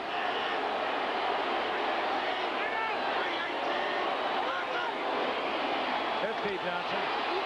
They hold him short. Fine defensive play. That was John Woodring. Middle linebacker John Woodring. It'll be 4th down. Goal to go. And they are about a yard short. He's thinking about it, isn't he? Yes, he is. I was watching the Jet sideline, and Darrell Ray and some of the guys are celebrating, but they're playing against Don Shula. He's saying go for it. And meanwhile, the 30-second clock is ticked down to 14 seconds. The indecision forces the timeout. But with only 21 seconds remaining, you want to be certain of a 4th down, goal to go at the 1-yard line. The Jets lead 10-7. We'll be back in just a moment. It's a Radio Shack Merry Christmas. The kids love these Space Patrol walkie-talkies. They work indoors and out. Flexible antenna, even Morse code keys with an alphabet guide on the front. So you can either talk or send secret messages. Oh, looks like I'm getting a secret message now. K, S, D. He says, thanks, Dad. Now, how do you say you're welcome? Space Patrol walkie-talkies from $9.95 to $19.95. Only at Radio Shack. Hope we're going to a New Year's Eve party. I'd prefer an office party. I want to go to a school Christmas party. McDonald's Chicken McNuggets 20-pack, the life of any holiday party. How do I look? Delicious. Golden brown is your color. Whoopee! Let's go to a sleigh ride party. It's a good time for the great taste. Parties. That's all you 20-packs ever think of. Of McDonald's. Time for McDonald's gift certificates. 50 cents each or book of 10 for $5. Thursday, an NFL special as the Washington Redskins battle to stay in their heated divisional race when they tangle with the upset-minded Vikings. Live at 9 Eastern on ABC. The decision has been made. 21 seconds remaining in the half. The Miami Dolphins have a 4th down, goal to go. The ball just at the 1-yard line. Don Shula had Dan Marino on the sidelines. In the game now, Pete Johnson. He is the short yardage specialist with 9 touchdowns. It's interesting to see where Don Shula thinks the weakness might be in this Jet defense on this play. Let's see where he goes. That's Pete Johnson, big number 46. Play action. Not fool the Jets. And coming down with it, Bruce Hardy. The play action didn't hold the Jets. It was a good effort by Dan Marino getting the ball to Hardy, who had to reach for it. He comes down with it, and Miami will take a lead into the locker room at halftime. That's the play action. Interesting call.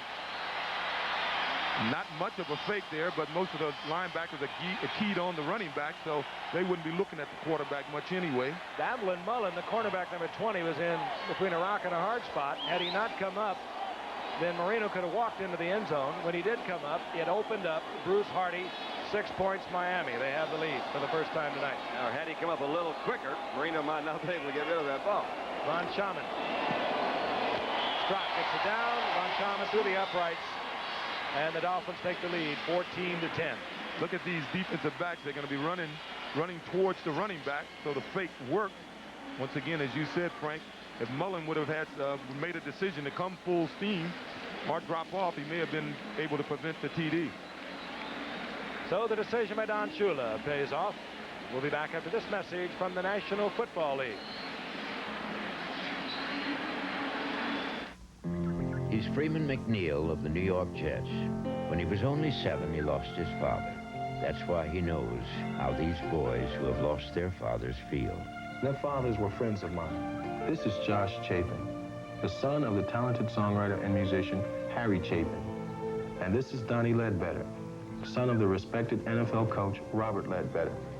Their fathers' untimely deaths have brought him closer to these boys. Today, he's become sort of a surrogate father to them, trying to provide some of the relationships that are so important. That's what these folks are doing through Big Brothers and Big Sisters programs supported by the United Way.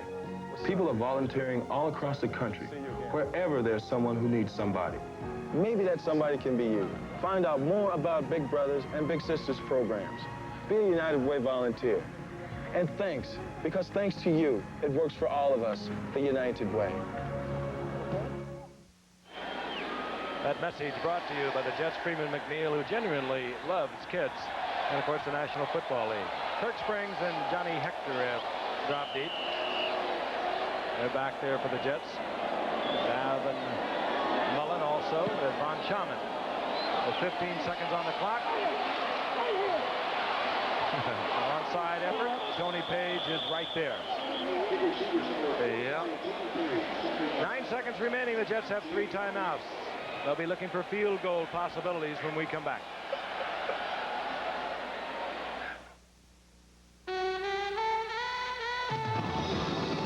This buzz for the crew, restoring America's pride in liberty. You know America takes pride in what you do. Yeah, just for you, that distinctively clean, crisp taste that says Budweiser. For all you do, this buzz for you. The Jets on that kick by Von Schaman have good field position. Tony Page was right there, covered at the 35-yard line. Keep in mind, however, they only have 9 seconds remaining. But they have a pretty good field goal kicker who has already hit from 52 yards this season in Pat Leahy. Whatever you do, you should, well, I guess they're going to play it safe. Why, I don't know. But Frederick Minter out over the 40-yard line. The gain of about 7 in the final 2 seconds. I don't understand that. That's the end of the first half. And the Dolphins, who trailed for most of the first half, leave the field, leading 14-10 over the Jets. Stick around for highlights with Jim Lampley.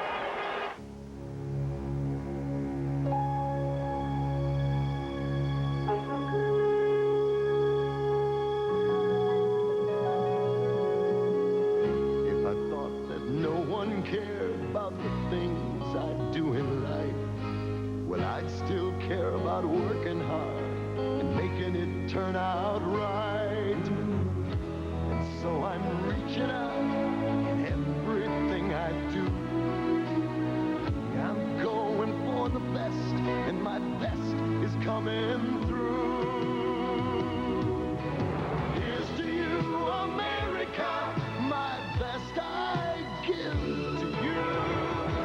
At Anheuser-Busch, it's the same personal commitment to quality that has kept our family of beers the finest in the world for over 100 years. Made in America, that means a lot to me. Oh, I believe in America and American quality. Here's to you, America, my best I give to you.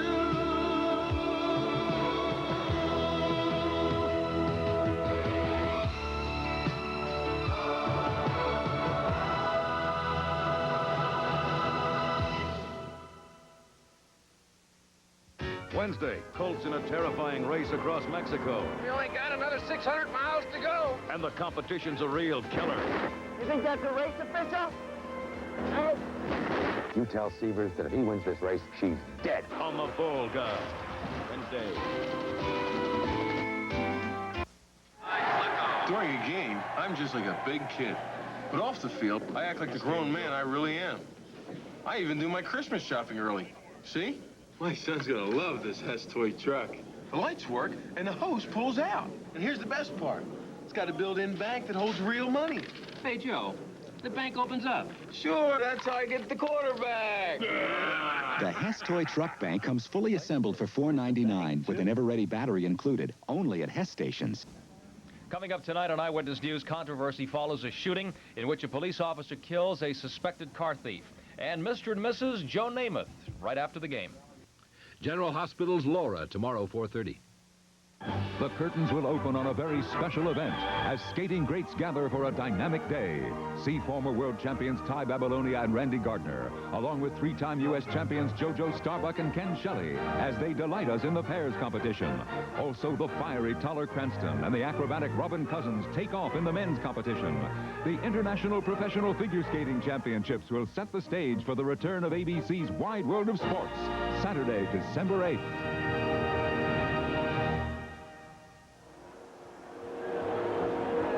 Tonight's halftime is being brought to you by Computerland, with over 700 stores worldwide, bringing business and computers together.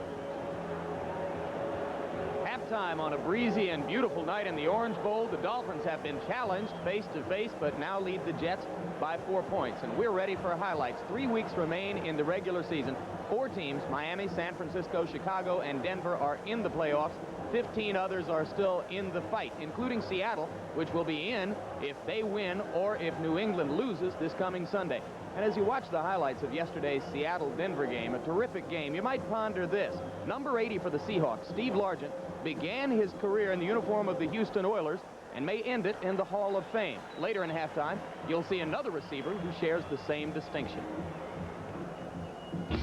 In Mile High Stadium, the Broncos put their 10-game winning streak and their 1-game lead in the AFC West on the line against the Seahawks. Seattle controlled the game from the first play from scrimmage. Craig looking down the sideline to the Michigan State rookie Darrell Turner. Turner would make a spectacular grab and go 80 yards for the touchdown that put Seattle on top 7-0. As you will see later, Turner's big catch also set up a big day for the other Seattle wideout, Steve Largent. Slow half on offense for Denver in the first half, but with 4:53 remaining before halftime, Elway was able to throw this 19-yard touchdown pass to Butch Johnson, which tied things up at 10-10.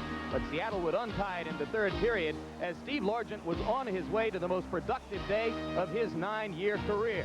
This pass over the middle to Largent went for 65 yards total and set up the touchdown that made it 17-10 Seattle. Key differences in the ball game: Seattle with the ball control passing attack kept the football for 38 minutes. Denver had no pass rush and no third down conversions in the game. Nevertheless, Elway was able to get the Broncos into position to tie the game with 39 seconds remaining when barefoot kicker Rich Carlos hit the right upright from 25 yards out. It wound up 27-24 Seattle. Rematch in Seattle, December 15th. Yesterday in the Louisiana Superdome, the 49ers clinched the title in the NFC West and tuned up for the playoffs. Joe Montana got off to a slow start, missed his first 7 passes, but was patient as Wendell Tyler picked up the slack on the ground. This touchdown pass from Montana to Freddie Solomon in the third period made it 21-3 49ers. And the San Francisco defense would get its first touchdown of the year, an interception return of 53 yards by rookie linebacker Todd Shell out of Brigham Young, one of the 7 interchangeable linebackers who have been the key to the 49er defense this year. Yesterday, 8 sacks for San Francisco, 2 of them by Shell, 2 of them by Fred Dean, prompting Richard Todd to suggest that San Francisco, not Miami, is the best team in the NFL. Prior to this year, the Minnesota Vikings had owned the Chicago Bears, but now the Bears have beaten the Vikings twice on their way to their first division title since 1963. Another flawless game for pickup quarterback Steve Fuller. This 30-yard touchdown to Willie Gault made it 7-3 first period as the Bears were on their way to a rout. Singletary led the defense with 11.5 tackles. Peyton with his 8th game this year over 100 yards. You'll see the Bears next Monday night. Okay, Dennis, you know you need a computer, but you don't know where to go for help, right? Right.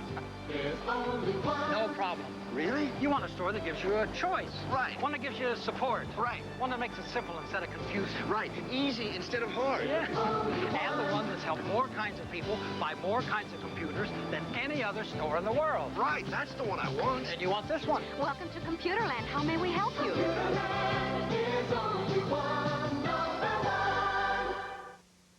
Sunday, when Mark sets his sights on the judge's wild niece. Family, McCormick. That means out of bounds. He gets much more than he bargained for. Hardcastle and McCormick. Then, no one has ever escaped from Alcatraz. no one was tough enough, daring enough, I may have found a way out of here. until Clint Eastwood escaped from Alcatraz. All starting at 8, 7 Central. Sunday. There were several significant milestones in yesterday's play. Among them, Joe Theismann broke a Redskin career passing record that had been held by Sonny Jurgensen. John Riggins moved past Don Hudson into third place on the career touchdown list for the league. Some of the record breaking has been facilitated by the switch in 1978 from 14 to 16 games, as will Eric Dickerson's new single-season rushing record if he is able to surpass O.J. Simpson's magic number of 2003. We're going to look at Dickerson now, and after him, Charlie Joyner, who, like Steve Largent, began his career as a Houston Oiler, and like Largent, may end it in the Hall of Fame. LA's one-point victory over Tampa Bay was ultimately decided by their early block of an extra point kick, but the focus was on Eric Dickerson. 124 of those 191 yards came in the fourth quarter. This 51-yarder, his longest run of the day. Dickerson needs to average 124 yards a game over the last 3 to break in 16 games the NFL rushing record O.J. Simpson set in 14 games back in 1973. And meanwhile, Charlie Joyner and Jan Stenerud are the only 2 surviving original AFL players in the NFL. Stenerud holds a lot of kicking records, so it's fitting that yesterday Joyner broke Charlie Taylor's career receiving record with this catch, one of 6 he had on the day. The Steelers were routing the San Diego Chargers 52-24. Joyner, quite typically, was somewhat upset that he had not broken the career receiving record in a victorious effort for his ball club.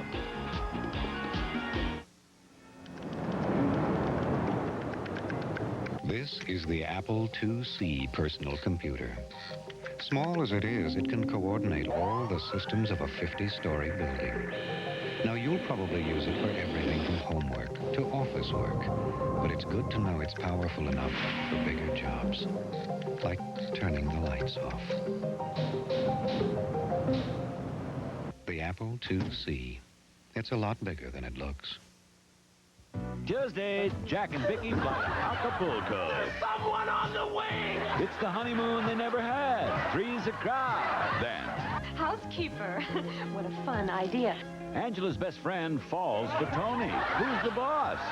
Then, an ABC comedy special. It's cute. Very cute. Your favorite stars tell the funniest jokes they ever heard. Clean joke. The laughs begin at 8, 7 Central.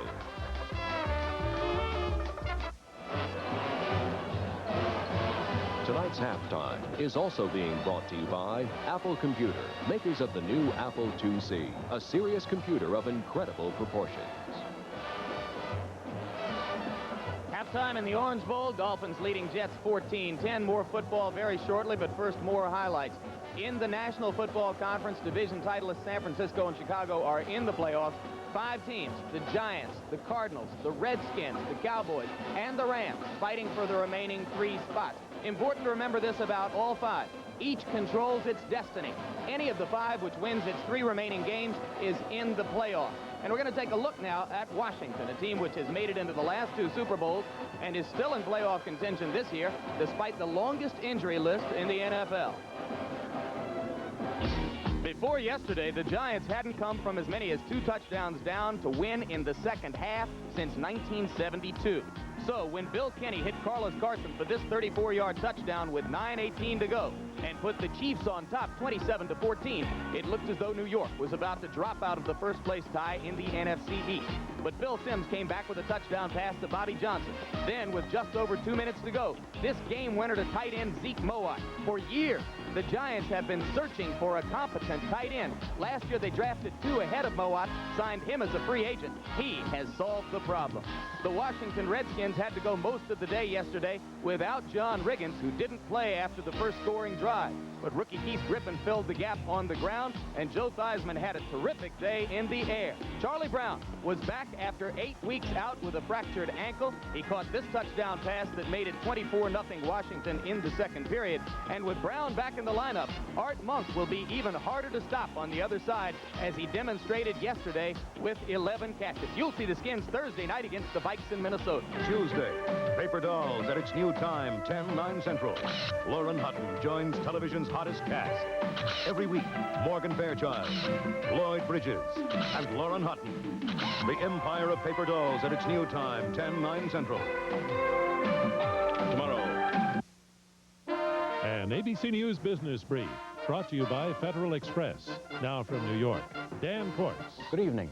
Major banks today lowered the prime rate to 11.5%, the 5th cut in 2 months.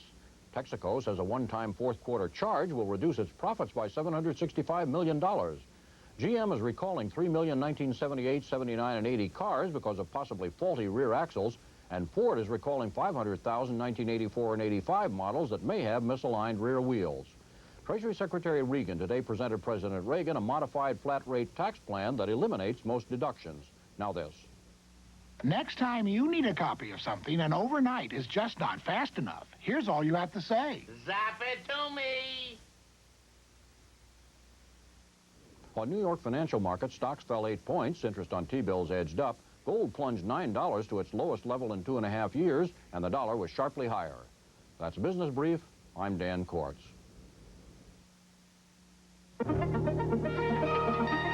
Panasonic introduces a new lightweight video system that's so automatic, it works by itself.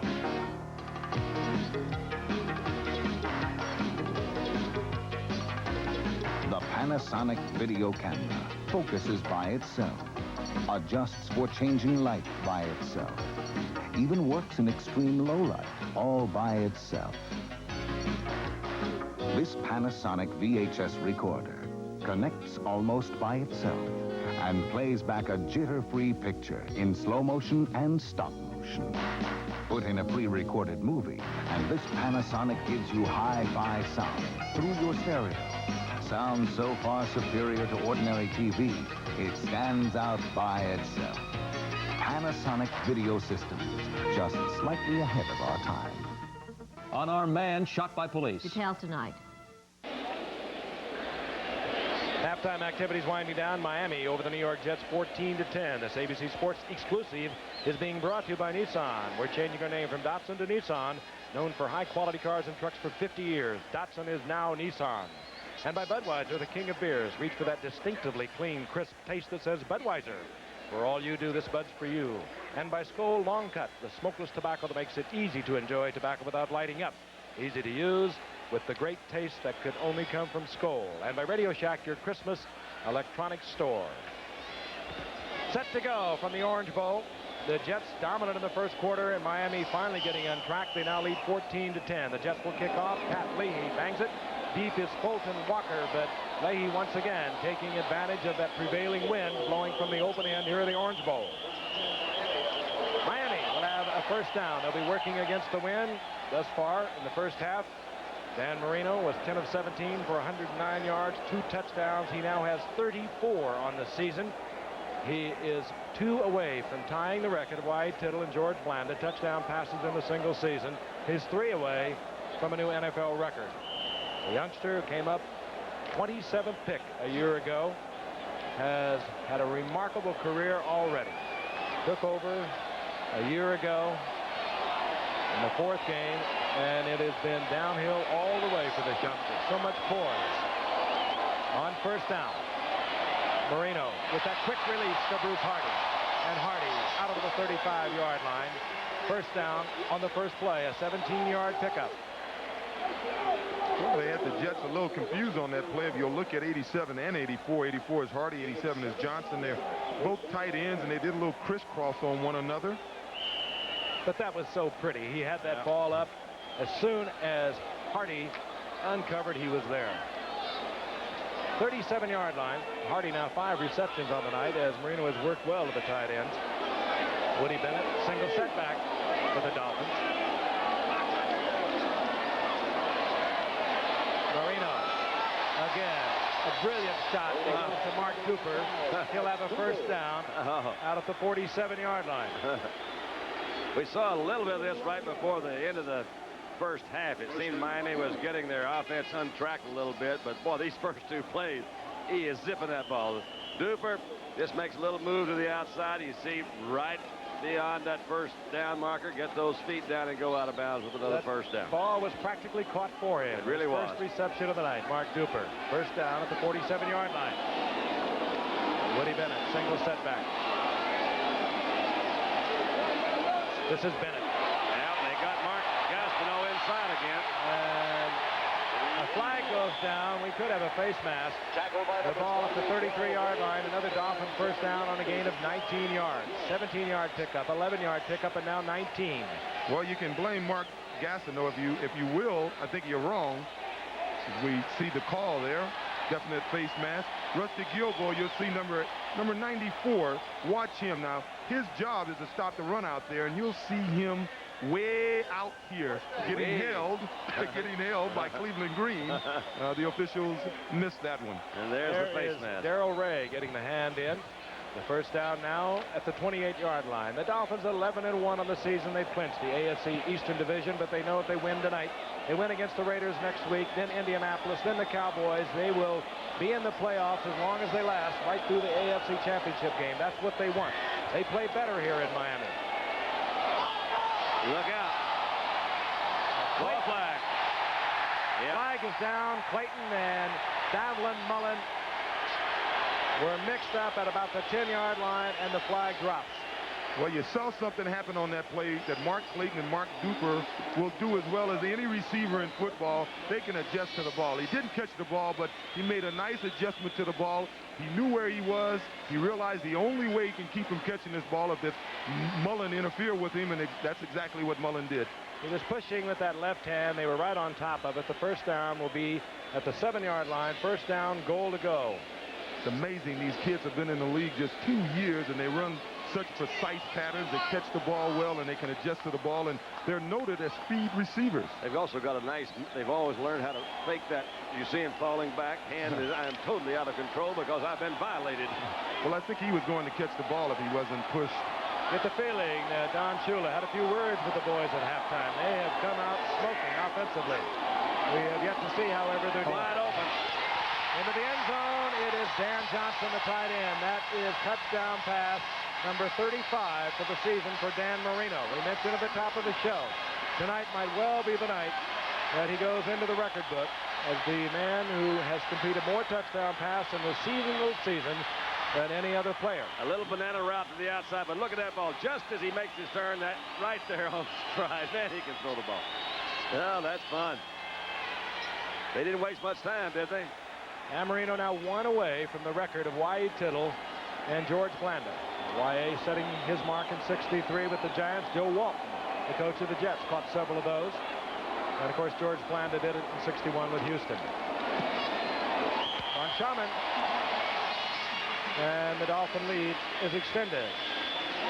A little muggy here tonight, and Dan Marino, who just executed brilliantly that long drive, an 80-yard touchdown drive, gets a little oxygen. He's something different. Nissan 300ZX Turbo. You know the car. But do you know what it's like to drive it?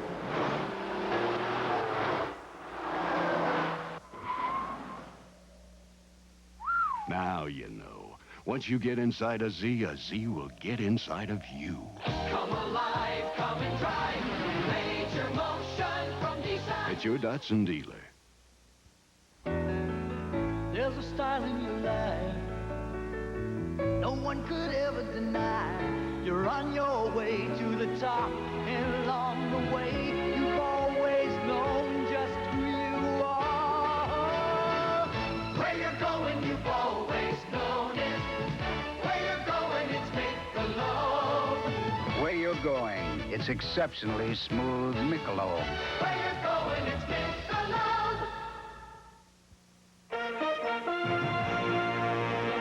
Fulton Walker of the Miami Dolphins ran for 90 yards, which was the last touchdown on a kickoff return in a Monday Night Football game. It was against Buffalo on October 12, 1981.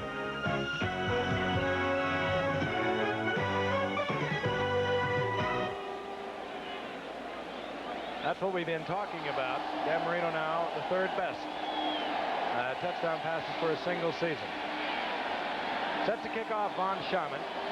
Deep for Kurt Springs and Davlin Mullen.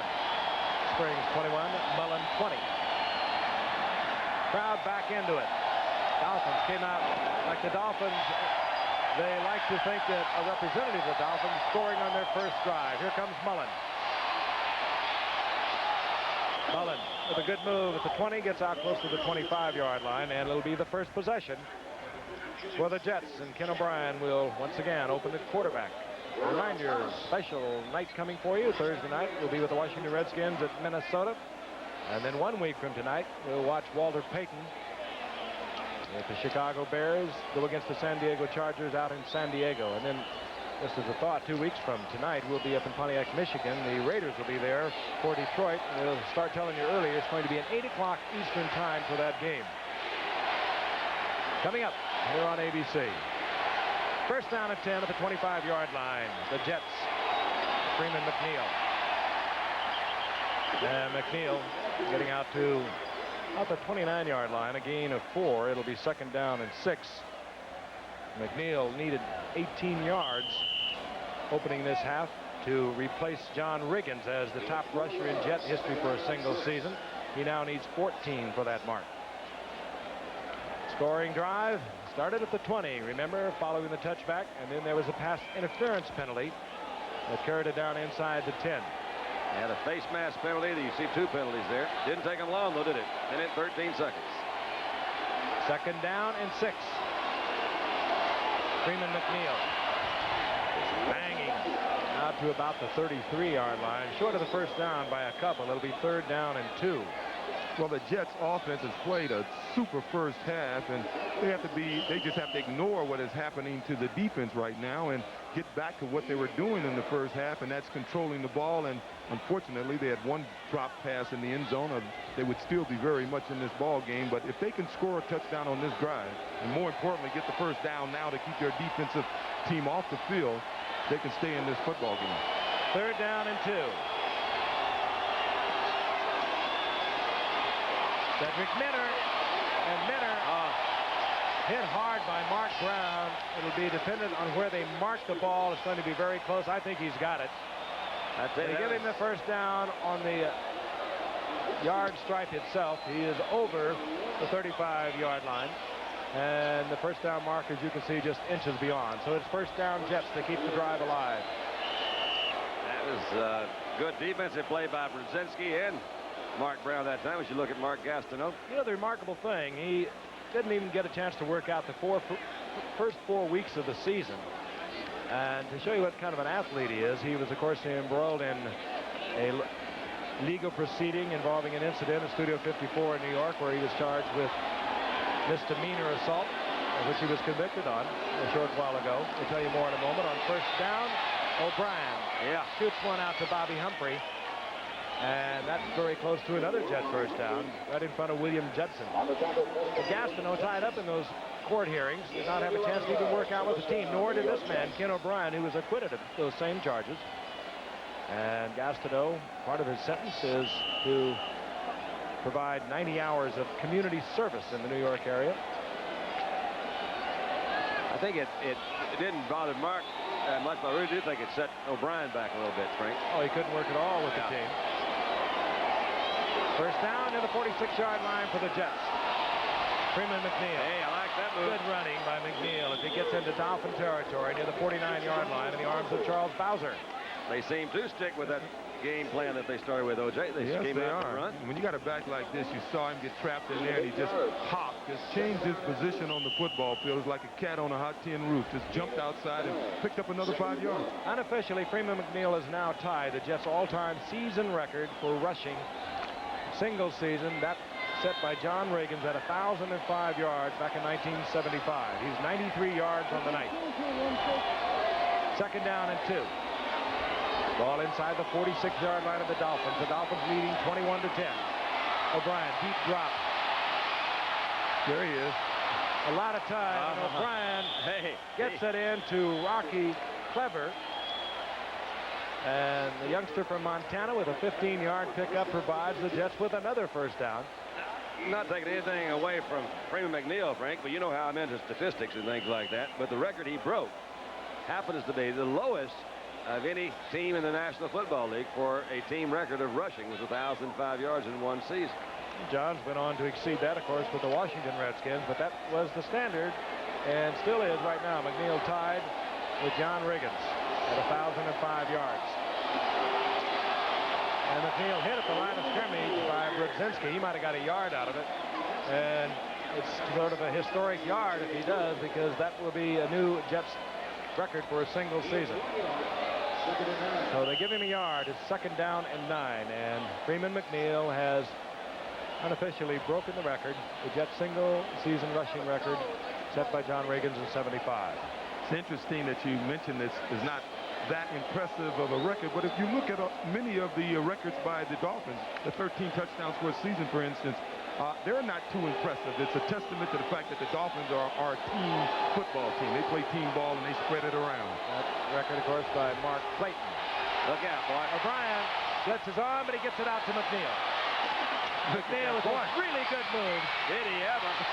Freeman McNeil showing you brilliant running. He'll have another Jets first down, getting close to the 5-yard line. He's slow getting up. We have told you he's missed 2.5 games this year already with rib cartilage damage, and he is putting on a show tonight. You'll see him do something here that the great backs are able to do when it appears as if they're going all out. They still have one other move. They can hop and change their position on the football field. You'll see it coming up right there. See how he just hopped by the guy? Looked like he was going all out, and he was able to skip right by the guy and accelerate and get down to the 5-yard line. The showers they predicted are falling. They should be brief. So Freeman McNeil breaking the tackle of William Judson down close to the 5-yard line. First down, goal to go. Whoa. That's Cedric Minter, and Cedric Minter really pays for the heroics of Freeman McNeil as Kim Bocamper really popped him along with Mark Brown. There's a loss of about a yard on that play. Mark Brown, as we mentioned in the first half, replacing an injured Ernie Roan. Ernie Roan out of tonight's game with a pinched nerve in the neck. And that's McNeil. I'm sure he's a little tired, and if you're nursing those ribs, you're normally carrying some pads that he wouldn't normally carry. Most backs, the great ones, don't wear a lot of pads. They want to feel the defensive players reaching for him, and he's carrying a little extra weight with that protection tonight. Second down, goal to go at the 6-yard line. Draw play, Minter. Minter hit hard by Glenn Blackwood, but he still moves forward close to the 1-yard line, where it will be third down, goal to go. Halfway through the third quarter, and the Dolphins lead 21-10. Now, I don't think we have to worry too much about a decision if they don't get it on third down, because when you're 6-6 and you're down by 11 points, I think they're pretty much have to go for it. They're in a 4-down zone, we're saying. 4-down zone. Mathematically, of course, the Jets still alive, but it would take a lot of happenings, perhaps even an earthquake, to get them in. They know that. Tony Page. There he is. And the rookie from Virginia Tech gets it into the end zone, and the Jets are not giving up tonight. They're playing a solid football game. They have been just totally decimated defensively in their secondary by injuries, and yet they are staying right in it with the Miami Dolphins. This offensive unit. See a 5'10", 230-pound Tony Page. A little lightweight Don Nottingham there. Pretty tough to tackle when he gets a rolling start going there. 6th-round draft pick out of Virginia Tech. It's the touchdown for the Jets, and Leahy is on for the conversion. Leahy puts it to the uprights. And the lead is once again down to 4 points. The Dolphins over the Jets halfway through the third quarter. We'll be back in the Orange Bowl in a moment.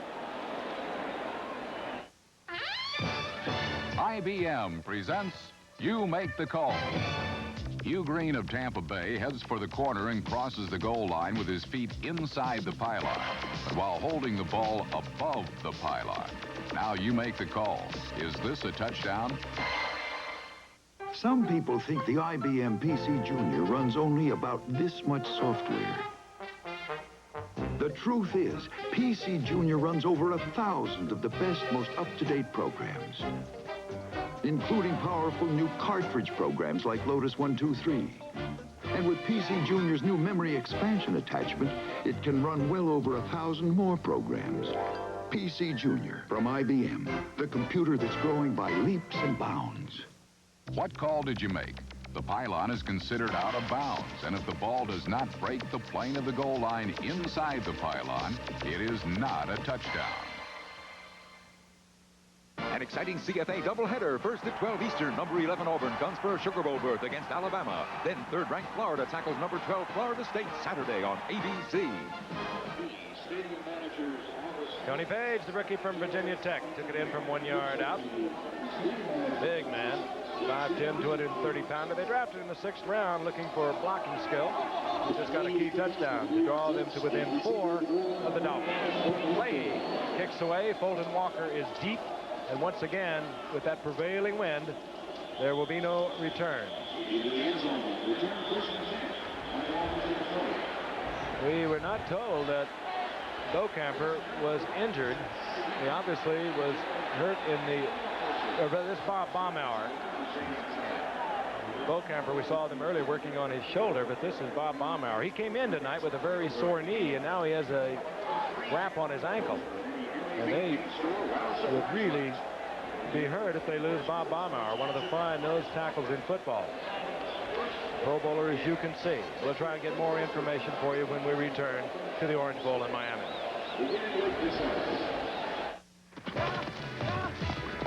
There's a tree down on the power line. Introducing more truck for 85, the 5999 Nissan. More payload than any other leading standard compact truck. More combined standard power and torque, too, all for the same sticker as last year. The 5999 Nissan. Power's off. Let's go. The more truck for no more money. Right now, special incentives from Nissan can help save you big money at your Datsun dealer. But hurry, offer limited. You can't have it all. Who says you can't have pinstripes and rock and roll? Who says you can't taste life without it taking its toll? Michelob Light. Oh, yes, you can. Michelob Light. Oh, yes, you can. Michelob Light. Super premium taste in a less filling beer. Michelob Light. Oh, yes, you can. Have it all. No one was tough enough until Clint Eastwood escaped from Alcatraz Sunday. Injuries continue to haunt the Jets. That's center Joe Fields, an ice pack on his right knee. And he really is the anchor of that offensive line for the Jets. Miami first down and 10, the ball at their own 20-yard line. Both ball clubs, first possession here in the second half, have been able to generate touchdowns. The Dolphins went 80 yards. The Jets went 75 yards. Tony Nathan on the 1st and 10. And Nathan slides out close to the 25-yard line. A gain of 4. It'll be 2nd and 6. And we're going to pause 5 seconds to allow our stations all around the nation identify themselves. Eyewitness News follows the game here on WABC TV, New York. Back in the Orange Bowl in Miami, the Jets led off the scoring tonight with a 7-0 lead. Marino came right back to tie it up with 7, a touchdown shot to Mark Clayton. Pat Leahy had a Jets field goal to make it 10-7. Then the Dolphins answered with a 14-10 lead. And then they came into halftime 21-10. The Jets have came back with another touchdown, as have the Dolphins. And right now it is 21-17, the Dolphins over the Jets. That's Mark Clayton. And Marino with a hot hand after the first quarter tonight. Mark Clayton has caught his 13th touchdown pass. That's a new Dolphin record already tonight. watch Clayton here. He'll do something that he may do as well as any receiver in the game. Actually, after he catches the ball, he is so dangerous. Unlike Duper, who can run by you and catch it deep, he's a bigger threat when he catches the ball in front of you, Clayton, because he has all the moves to run by you after he has the ball.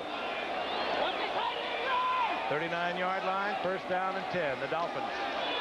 Woody Bennett, and Woody Bennett slides through a small opening, gets out of the 45 to the 46. Gain of almost 7 on that. It appears second down and 3. It appears that each of these offensive units have kind of figured out some of the weak spots on the defenses tonight, doesn't it? And I think that's one of the big concerns for Don Shula tonight is not his offense. He knows he can score some points, but their inability to mount a pass rush, because in the playoffs he's going to have to be able to put some pressure on the opposing quarterback. Second down. Woody Bennett again, left side. Big opening. Bennett stays on his feet to the 40-yard line. Oh, 15-yard pickup. Springs makes the stop. And tempers are flaring over the sidelines.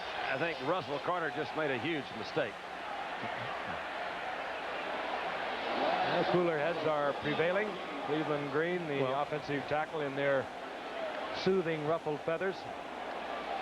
As we take a look at the run, typical Miami run, all the linemen hit their men and get position on them.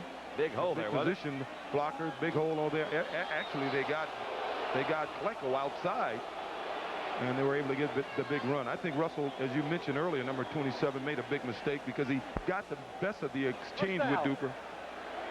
Well, we didn't hear the call, but he got the best of the exchange with Duper. He knocked him down, but after he knocked him down, he walked up and hit him. As you can see, Mullen there, he has some back problems. That's about the only healthy defensive back the Jets had coming into tonight, and they are working on Davlin Mullen. They lost 3 against the Dolphins 3 weeks ago. Johnny Lynn, Darrell Ray, Russ Carter. They're trying to play tonight, all 3 of them. They lost Bobby Jackson earlier in the season. They have been really hurt in the secondary. They get the first down at the 40-yard line. The Dolphins keep their drive alive. Marino miraculously gets that ball off to Woody Bennett. Right in front of his face was a hard-charging Joe Klecko. Nice job of reading downfield, seeing that was covered, and then immediately going just instinctively knowing where his kind of checkoff man was that time. There was a gain of 6. It'll be second down and 4. And Marino is looking right into Joe Klecko, throwing that ball almost sidearm, off balance, was able to get it there. He does things, Don, you shouldn't be able to do. He does things that you're right. He does some things that I've never seen other people do. But particularly for a second-year guy, he shows a lot of composure. Second and 4. Joe Carter on a little reverse, and Carter will have another first down inside the 25. Bobby Bell, the rookie from Missouri, the son of the great Hall of Famer Bobby Bell, who played so many great years with Kansas City in there defensively for the Jets. Marty Lyons had an opportunity to make a big play, hitting him behind the line of scrimmage, but didn't wrap his arms around it, and he was able to break loose. The rain is falling. It continues to fall, and now rather heavily in the crowd, starting to put up a lot of umbrellas, some of them even moving into the tunnels leading into the Orange Bowl. Miami averaging 8.7 yards per rush. First and 10. Reno with a lot of time, just does not have the receiver. Oh, amazing. Yes. Clark Clayton, they say, got those feet down. We perhaps can see it from the reverse angle. We could not see it here because of the crowd of Dolphin players. 11 yards. Look at Danny saying, hey, you know what? He went out of bounds and came back in. I was going to say, where's Kurt Springs, number 21, going? If he catches out of bounds, it doesn't matter, so don't run out of bounds trying to cover the guy. He indeed did step out of bounds and should not have been allowed to come back in for the reception, but they have marked it at the 13-yard line, first down and 10, Miami. And this youngster is really something. He came up a year ago as an 8th-round draft pick out of Louisville. He only caught 6 balls a year ago. Coming into the night, he had caught 46 passes, averaging just under 19 yards. He caught his 12th touchdown pass tonight. That ties Nat Moore's record from 77. He's caught 5 more tonight for 68 yards and that 1 touchdown. He's a great receiver, and he has benefited from Mark Duper's fast start. Mark Duper had 6 touchdowns in the first 4 games of the season. So what defenses has done, they've adjusted to him. They double team him, and in the last 8 games, Duper only caught 1 touchdown. The stadium clock on the scoreboard is zipping by. Messed up somewhat. They're going to put some more time on it. As you can see, play is held up for just a moment. I would imagine these 2 young receivers also have benefited from playing with, like Nat Moore. Oh, James. Practicing with him. Yeah, just been around. He's been around for a good long while. They say this may be his last season. Also, same size, 5'9". I bet he comes back. Clock set at 4:21 remaining in the third quarter. The Dolphins leading by 4 over the Jets, 21-17. Tony Nathan has limped off for the Dolphins. And Marino almost had that picked off. A little mix-up there that time. Bobby Bell, the rookie from Missouri, wanted that desperately. Bruce Hardy went out and up. And it looked like Marino thought he was just going out. Forgot about the up. That was close. That'll bring up 2nd down and 10. The ball at the 13-yard line. And there is a remarkable resemblance between young Bobby Bell and his Hall of Fame father. Boy, could he play. You bet. This gets your attention, wouldn't he? Tony Nathan back in the game. The word from the sidelines was that he has slightly bruised shins. 9th play of this drive. It's 2nd and 10. Marino, Hardy's 2nd touchdown of the night. And that does it. And that, for Marino, ties the record of Y.A. Tittle, George Blanda, 36 touchdown passes on the year. And he's doing it in the 13th game. And so they won't be able to lay that 16-game thing on you that the NFL isn't paying any attention to anyway. He has tied the record. Blanda did it in 61. Y. Tittle in 63. Blanda with Houston. And, of course, Y. Tittle with the Giants. What a talent. It's just so much fun to watch him play. He's, from what I understand, too, he's a heck of a nice young man. Sort of a free spirit, they say. Well, I like that. Happy-go-lucky guy. Von Schaman for the conversion. Offensive explosion here in the third quarter. Neither team has punted. Neither team has settled for a field goal. The Dolphins get their second 80-yard drive for a touchdown. The Jets in their first possession went 75 yards. Great talent, and he has great receivers. You can see Bruce Hardy just coming to the inside right there, swinging out. Got away from the linebacker Bell that time.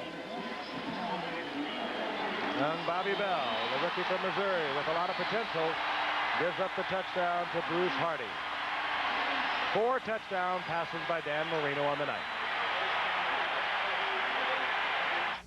You're not just another face. Miss him?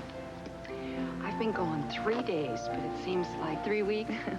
I know. How old is yours? 7. Tim's 3 and so excited. He's coming to the airport. Well, we'll be right on time. More coffee? United carries over 100,000 travelers a day. But in the friendly skies, we never forget they're people just like us. I'm sure they're more excited than they look. GCA, this is Army 212, 7 miles northwest, low fuel, heavy weather. Army 212, radar contact, turn right, heading 150. With a fog-bound helicopter hanging on your every word. It doesn't matter whether you're a man or a woman, only that you're good. Slowly. Roger. Overlanding threshold. Be all that you can be. Thanks for your help. Roger. You can do it in the Army. Dan Marino has thrown for 4 touchdown passes on the night. He's 17 of 25 for 184 yards. He started very slowly tonight. He has changed all that. Let's see if the Jets can answer. Kirk Springs is deep. Mullen is there. Von Schaman puts it up. Davlin Mullen.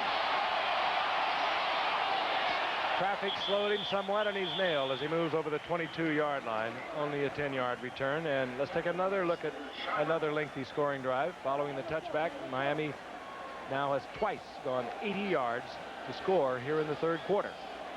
That was a rather balanced attack, I would say. Run, throw, run, throw, run, throw. Hardy with his second touchdown of the night. First down and 10. Ball just out over the 22-yard line for the Jets. Give them credit. They stayed in this game injury racked as they are. Let's see what they can do now. Freeman McNeil, he's having a big night. Runs into A.J. Dewey and backs Dewey up for about a 5-yard pickup. Well, the Jets aren't going to panic. They're playing 2 tight ends. That pretty much tells the defense, we're going to run at you. You better try to stop us.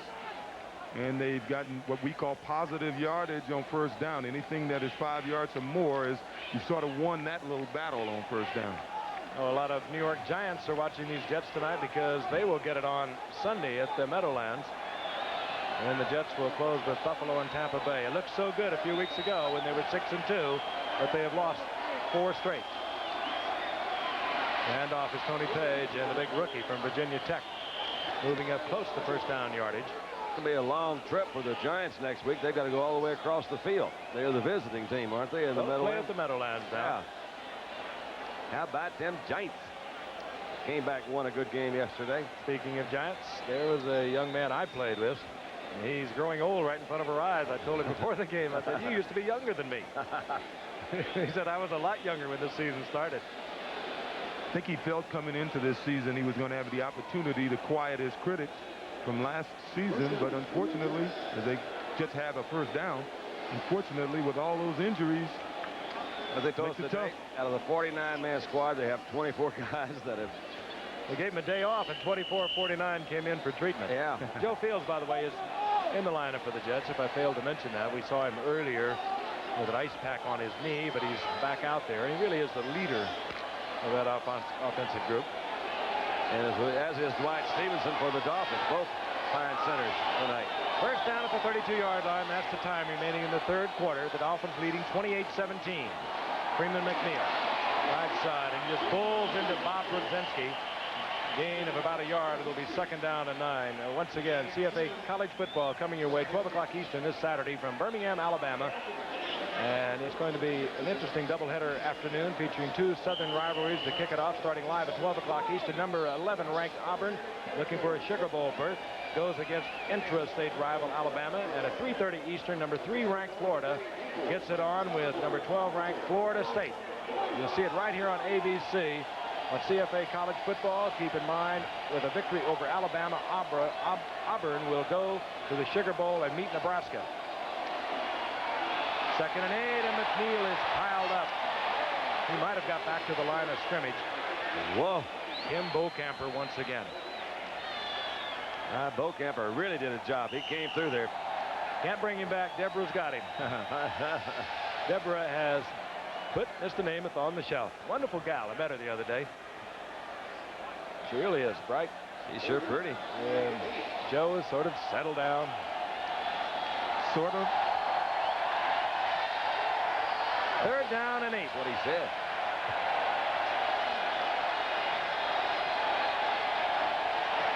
O'Brien. A lot of time. And good coverage on Lamb Jones.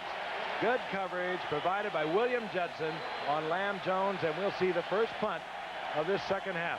Well, we can talk about the coverage. The biggest problem that I'm sure Don Shula is concerned about is he got absolutely no pass rush on the quarterback on this play, and he's playing against a team that has given up 18 sacks in the last 4 games, so I think Shula still has a lot to be concerned with. I'll tell you, that was good coverage by Judson, and Ramsey has to hurry the punt. Bolton Walker, fair catch called for at the 23-yard line, and Miami will have their 3rd possession here in the 3rd quarter, and they have scored on the first 2 touchdowns, in fact. We'll be back in a moment.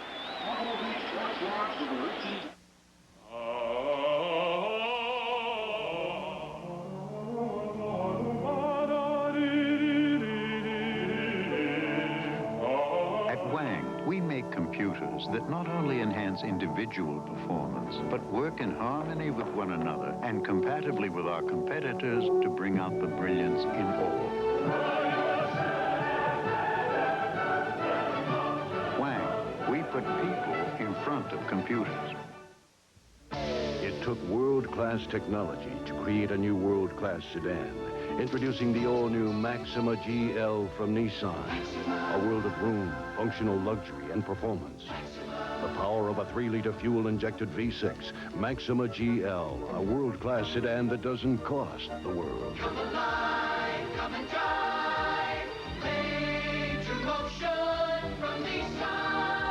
your Datsun dealer. Thursday, an NFL special as the Washington Redskins battle to stay in their heated divisional race when they tangle with the upset-minded Vikings. Live at 9 Eastern on ABC.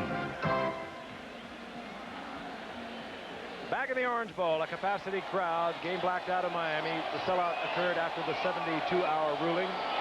But they're here, and they have been noisy.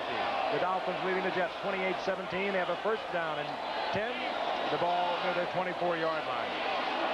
Woody Bennett for the Dolphins over the left side. And Woody Bennett has been running well tonight. He gets 4. It'll be 2nd and 6. A reminder, coming up later tonight, a look at the artificial heart as a business venture. Should it be a profit maker for major companies?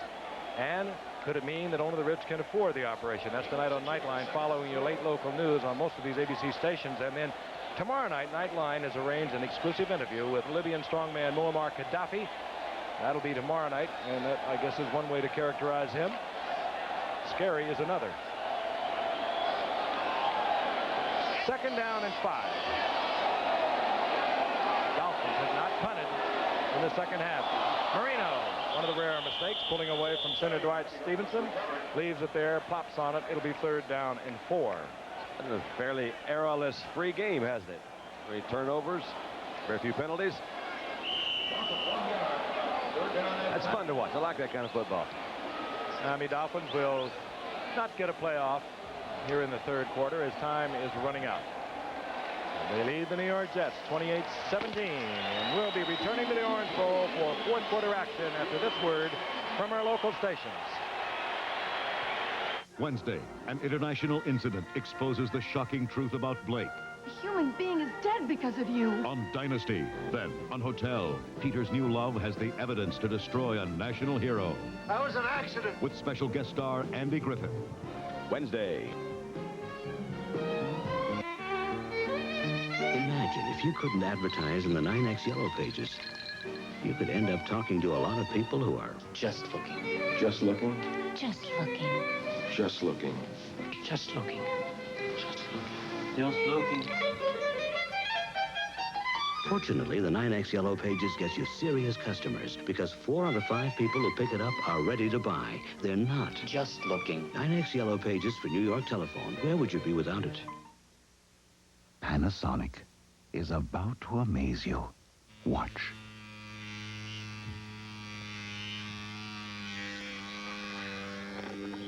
Amazing, isn't it?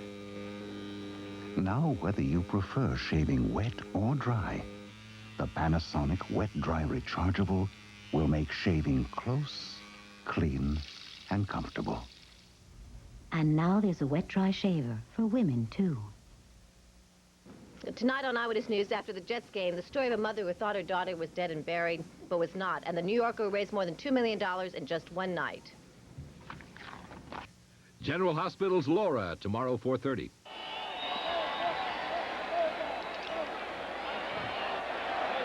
Back in the Orange Bowl, it's seen so many memorable contests over the years, so many of them provided by the Miami Dolphins. They have a 3rd down, the ball at the 29-yard line, 3rd down and 6. From the shotgun. Marino underneath, fires and gets it complete. Goes out to Nat Moore, the 11-year veteran, whom O.J. talked about earlier, who is really a new light because of the great play of Mark Duper and Mark Clayton, the outside receivers. Those are the stats at halftime. We will now dissolve through the 3rd quarter. And it was an offensive show on the part of both teams, but the Dolphins getting the upper hand of it. The Jets got 1 touchdown. The Dolphins got a pair. No turnovers tonight through 3 quarters of play, and very few flags. We enjoy it. 36-yard line. 1st down and 10, Miami. Marino with that kind of rolling pocket. And Marino ripples one, but it'll be marked incomplete. Mark Clayton came down with the ball, but he was out of bounds. And you look around this stadium and think of all those great games. A strong probability that the Dolphins in 1987 will be playing in a new stadium, being privately funded, some 12 miles north of here, 73,000-seat stadium. They have 235 skyboxes planned, and they've already sold a number of those. So the financing is pretty well in place under leadership of owner and President Joe Robbie here in Miami.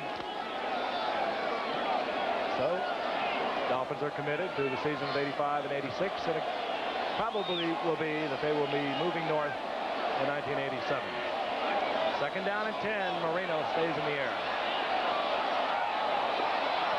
And Mark Clayton, intended receiver. Marino gave him an opportunity, but just over his outstretched fingertips.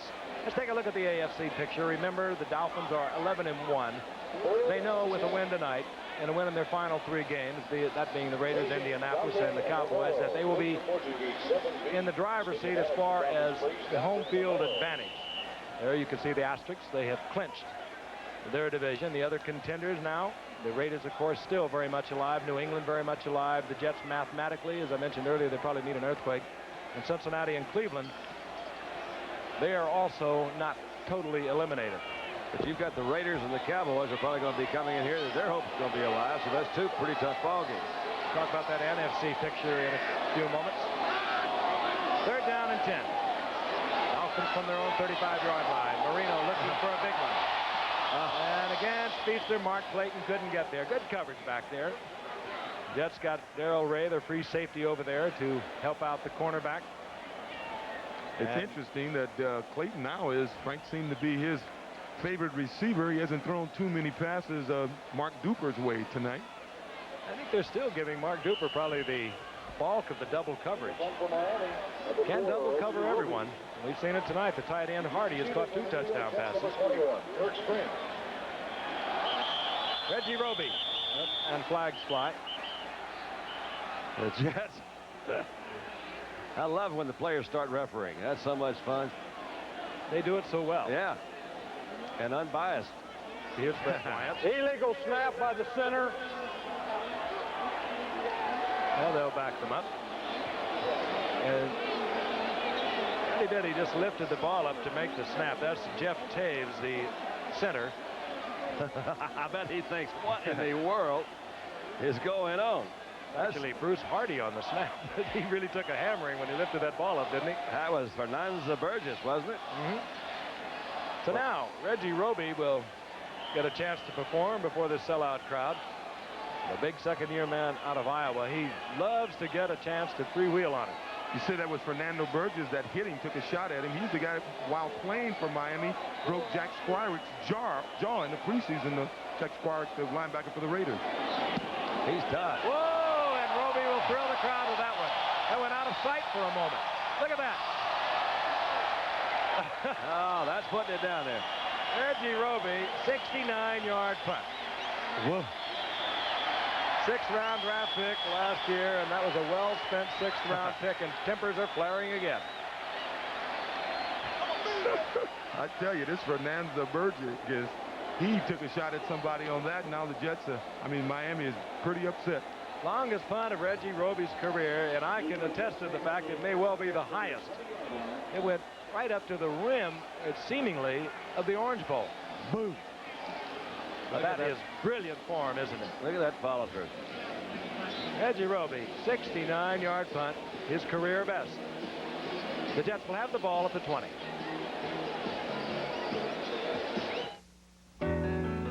There's a style in your life no one could ever deny. You're on your way to the top, and along the way you've always known just who you are. Where you're going, you've always known it. Where you're going, it's Michelob. Where you're going, it's exceptionally smooth Michelob. Where you're going, it's Michelob. When AT&T wrote the book on quality control, a lot of people read it. In fact, they studied it. Today, some of the most quality-conscious companies in the world use the AT&T handbook as a guide. The fact that so many companies depend on us for quality means a lot. The fact that so many people do means even more. AT&T, we're reaching out in new directions. An exciting CFA doubleheader. First at 12 Eastern, number 11 Auburn guns for a Sugar Bowl berth against Alabama. Then third-ranked Florida tackles number 12 Florida State Saturday on ABC. Ken O'Brien, he was a rookie 24th round draft pick, first pick for the Jets a year ago. Marino was the 27th. It has been a rise to stardom for Marino. It's been struggling for Ken O'Brien, making his second start tonight. On 1st and 10. Dumps it off to McNeil. And McNeil, clever running, splitting a couple defenders. He'll get the first down out over the 30-yard line. Ken O'Brien really paid for that one. He held it a long time, and Bill Barnett unloaded on him. Big Marvin Powell limping there. Big Marv stayed down a little bit. We got a lot of pride with this offensive unit, especially up front. Jim Ringel has a habit of doing that with his offensive line. He was in Buffalo, as I mentioned earlier when I was there, and then he went to New England, did an excellent job with that offensive line, and I think he's developed a lot of pride with these guys because they don't want to leave the football field. The 1st and 10 for the Jets right at the 30-yard line. They trail 28-17. We're in the 4th quarter, early moments. Freeman McNeil. And McNeil out of bounds near the 34-yard line. A gain of 3, perhaps 4. It'll be 2nd down and 6. William Judson was there defensively. Skinny wide receivers have a difficult time when the traffic comes their way. Working against Charles Bowser, Lamb Jones is persistent. So is Bowser. Unfortunately, Bowser is 235, and old Lamb is only 180 pounds. That's a mixed match. 2nd down, long 6. They've marked it just inside the 34. Freeman McNeil, single setback. McNeil works to the left, gets away from Bocamper, and gets a yard out of it. It'll bring up 3rd down and 5 for young Ken O'Brien. I know Joe Walton's strategy is to control the ball and to run the football, but he's down by, what is it now, 11 points. And his offensive line has been doing a super job of protecting Ken O'Brien. I'm a little surprised that he's running the ball so much at this point. You weren't with us earlier. Freeman McNeil is broken. The Jets single season rushing mark set by Riggins in 1975, going over 1,005 yards with a 100-yard effort tonight. 3rd down, 5 Jets. O'Brien will go down inside the 20-yard line. Kim Bocamper there. He had help from his friends. Bowser was there, 56, and A.J. Douay. Well, Randall Thomas made that happen. He's a linebacker for Miami. He stayed with Minter, who was running I guess it was going to be a little quick screen out here. He came out with an offensive guard, and Randall Thompson came out with them, and Ken O'Brien had nowhere to go. 16-yard loss, and Chuck Ramsey will kick against that stiff breeze. Fulton Walker is at his own 40-yard line. The Dolphins should get it back in good shape.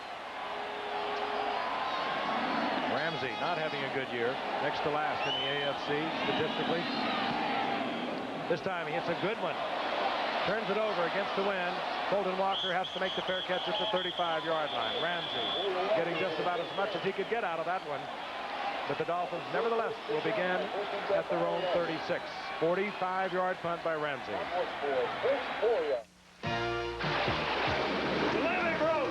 Introducing the first affordable 4x4 built tough enough to be major motion. The 1985 Nissan Standard.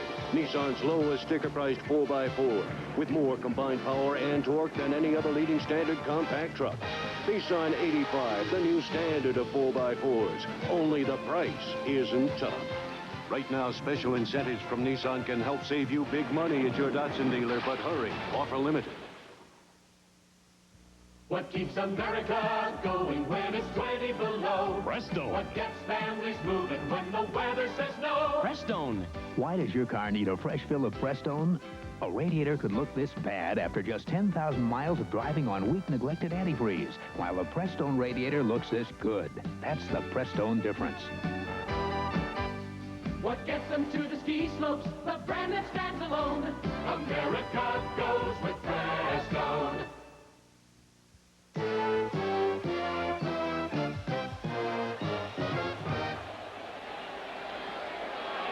11:45 remaining in the game from the Orange Bowl in Miami before a capacity crowd. The Dolphins leading the Jets 28-17.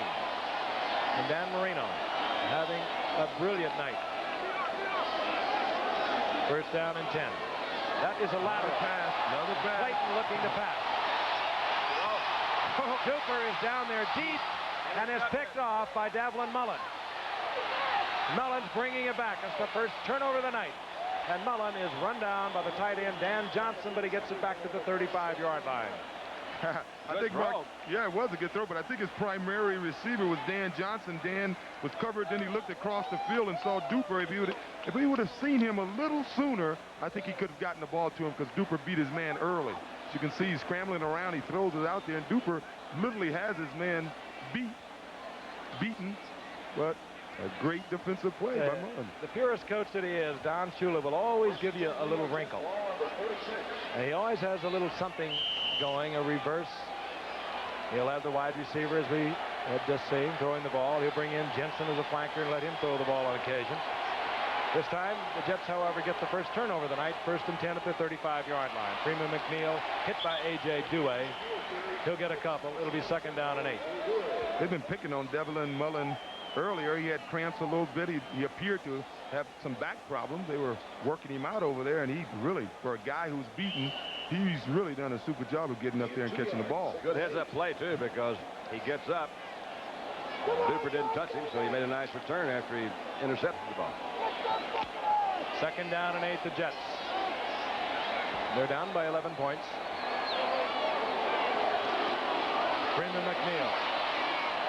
Freeman McNeil playing with very sore ribs. He did not even work out this week until Friday.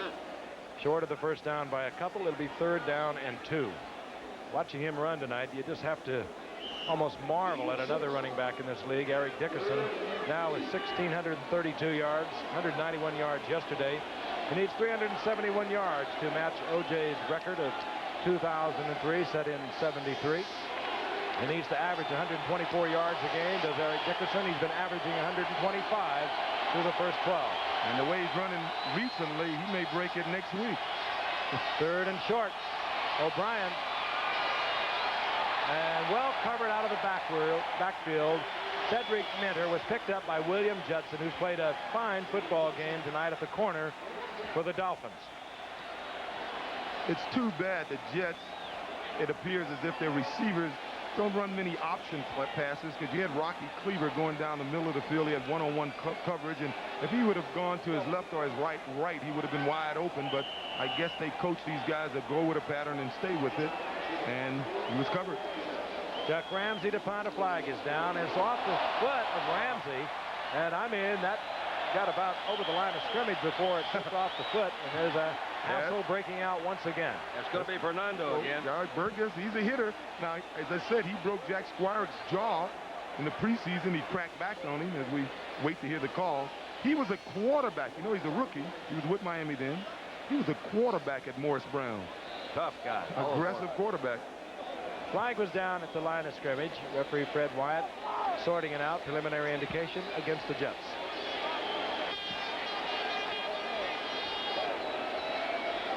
So unlikely to see a pro punter miss one that badly in weather that's this good. There's a personal foul. They had an offsides and a personal foul indicated. I think the personal foul came later. That'll only be a 14-yard pickup on that punt if it stands. And the options are being provided to Miami. And Shula's on the rules committee, and you can see him coaching the officials a little bit there on the sideline. That's right, Don. He said, it's our ball right here. We want a first down. I think what happened, we had an offside penalty against the Jets, and there was a personal foul that occurred after the play was over. That's what it appeared to be. The confrontation broke out after the ball had gone out of bounds, and the ball has been marked by the official at the 45-yard line. Here's Fred Wyatt, who I know is going to sort this out sooner or later. It'll be nice, Fred. And he's getting a lot of help from his would-be friends, off-season friends.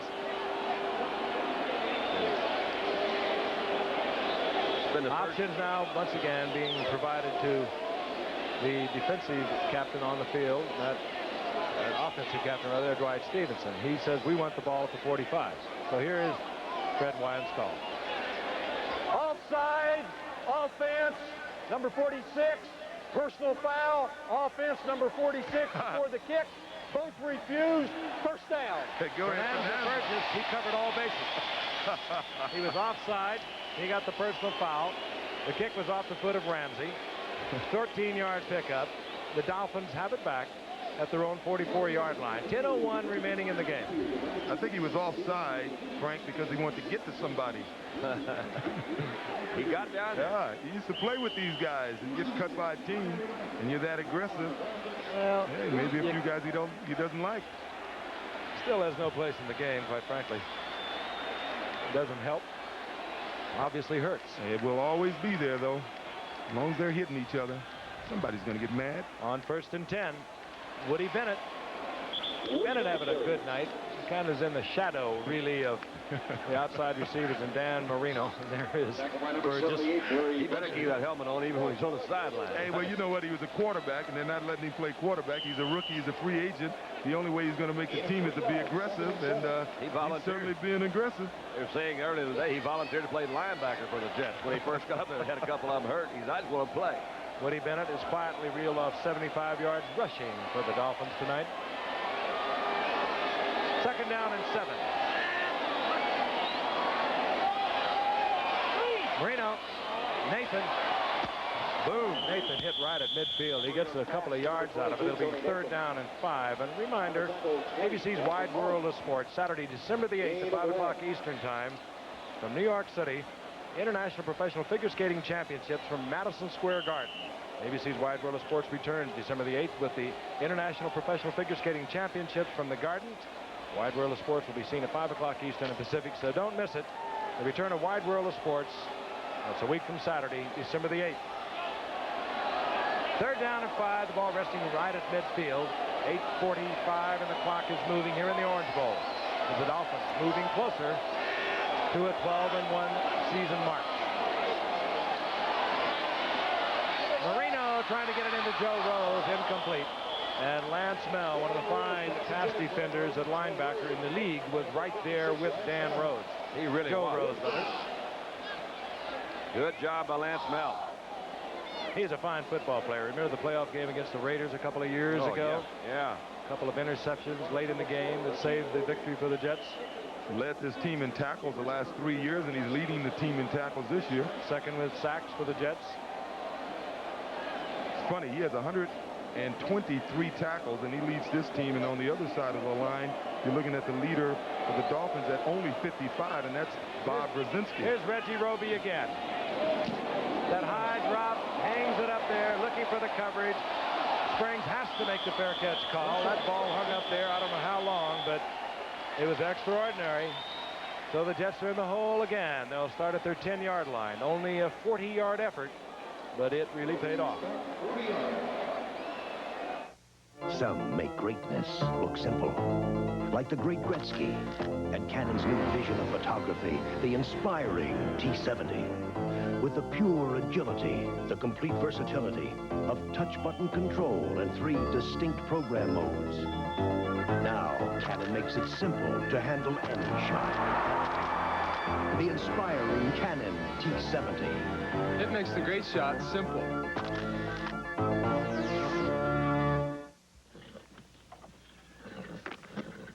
It ain't easy to do rope tricks first time around. Same goes for smokeless tobacco. But here's one that's easier to use. Skoal Long Cut. Now, it's not chewing tobacco. Long cut means that it packs easy. Stays put between your cheek and gum. So Skoal Long Cut makes it easy to enjoy tobacco without lighting up. Plus, it's got the great taste that can only come from Skoal. Easy to use, great taste. Try Skoal Long Cut. It's a lot easier than this. The New York Jets have battled the Miami Dolphins. Injury-racked as they are, they've stayed close. They trail now 28-17. They're running out of time with 8:21 remaining. They have a 1st and 10, the ball just over their 10-yard line. Freeman McNeil tries to get it outside, and he is taken there by Bob Brzezinski, one of the tough linebackers against the run. And we mentioned that NFC playoff picture. Probably the simple way to put it is any one of those 8-5 teams that can win their next 3 games is going to be guaranteed a playoff spot. So that's really what they have to be thinking about. As I mentioned earlier, the Giants next week will host these New York Jets. Let's take a look at the other contenders. The Rams, of course, certainly still alive, along with the great play of Eric Dickerson, as is St. Louis, New Orleans, Philadelphia, and Green Bay mathematically. Second down and 9. The ball just inside the 12-yard line of the Jets. Mickey Schuller. And Schuller, short of the first down, crawls up close to the 18-yard line in the arms of Glenn Blackwood. Well, the Jets earlier in the game had a lot of success throwing the ball, 10 to 15 yards downfield, and in the last 2 drives they have appeared to get somewhat conservative. I think their game plan worked in the fact that they were able to stay in the football game by playing that ball control type offense, but I felt that with 10 minutes ago, at least the last time they had the ball, they should have opened up a little bit. Third down and 3. Cedric Minter. He is a setback behind O'Brien. Oh, they need a first down here. O'Brien has all the time he could ask for, and he gets it complete out over to Glenn Dennison, the rookie from Miami, who played his collegiate ball right here, and he gets a Jets first down on a 20-yard pickup. It's kind of funny. There's A.J. Dewey, who was right a step behind him. It was about 1 step behind him is where he was. Couldn't quite catch up. Mentioned earlier that this youngster had a brilliant career performing here in Miami for the national champions a year ago. He set a record for receptions, tied in receptions of 54, and the Jets are very high on his future. 38-yard line is the first down for the Jets. Freeman McNeil now has 115 yards on the night.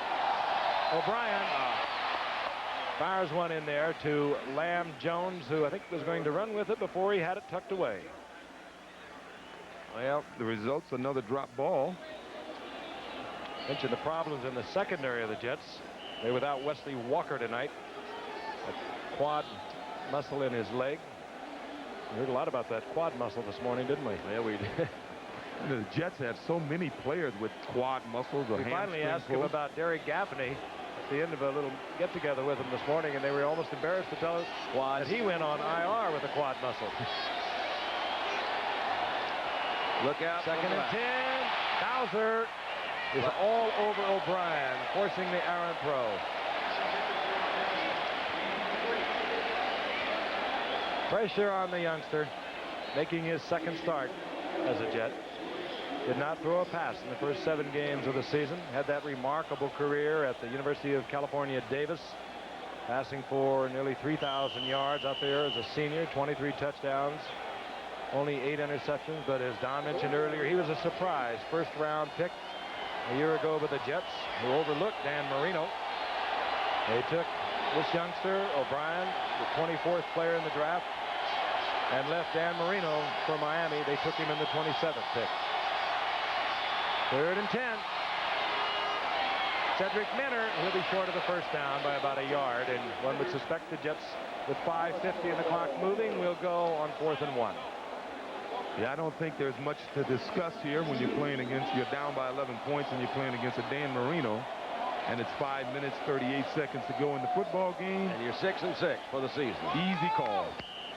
The short yardage folks come in for the Miami Dolphins, and if you're 6-6 in the season, what would be terribly wrong with a little play action and trying to put some points on the board? Well, if they don't make it, they might kind of loosen up the old boy. Tony Page. And Tony Page will have the first down. He's up near the 49-yard line. He had to get just over the 48. Good effort on Page's part that time. He got that last little Well, he saw the first down mark and he hopped right in there. Paid for it. Got tagged. He said, no price for a real player. I'm a team man. I was too, but I would say give it to Bubby. Bubby was. Yeah, give it to Big Braxton. 49-yard line, first down the Jets. You're just trying to pass it around. Yeah. Let Bubby get some glory here. 3rd and 1, 4th and 1. O'Brien with that little moving pocket roll. Fires a shot in there, and it's complete to Rocky Cleaver. Now that's nice hands there. Got to come back from it for the ball. Second-year man out of Montana, 9th-round draft pick in '82. Rocky Cleaver. And he's close to the first down. Inches short. think he could be related to Wally and the Beaver. He could. Distant relative. He probably knows them. Clock continuing to tick down on the Jets.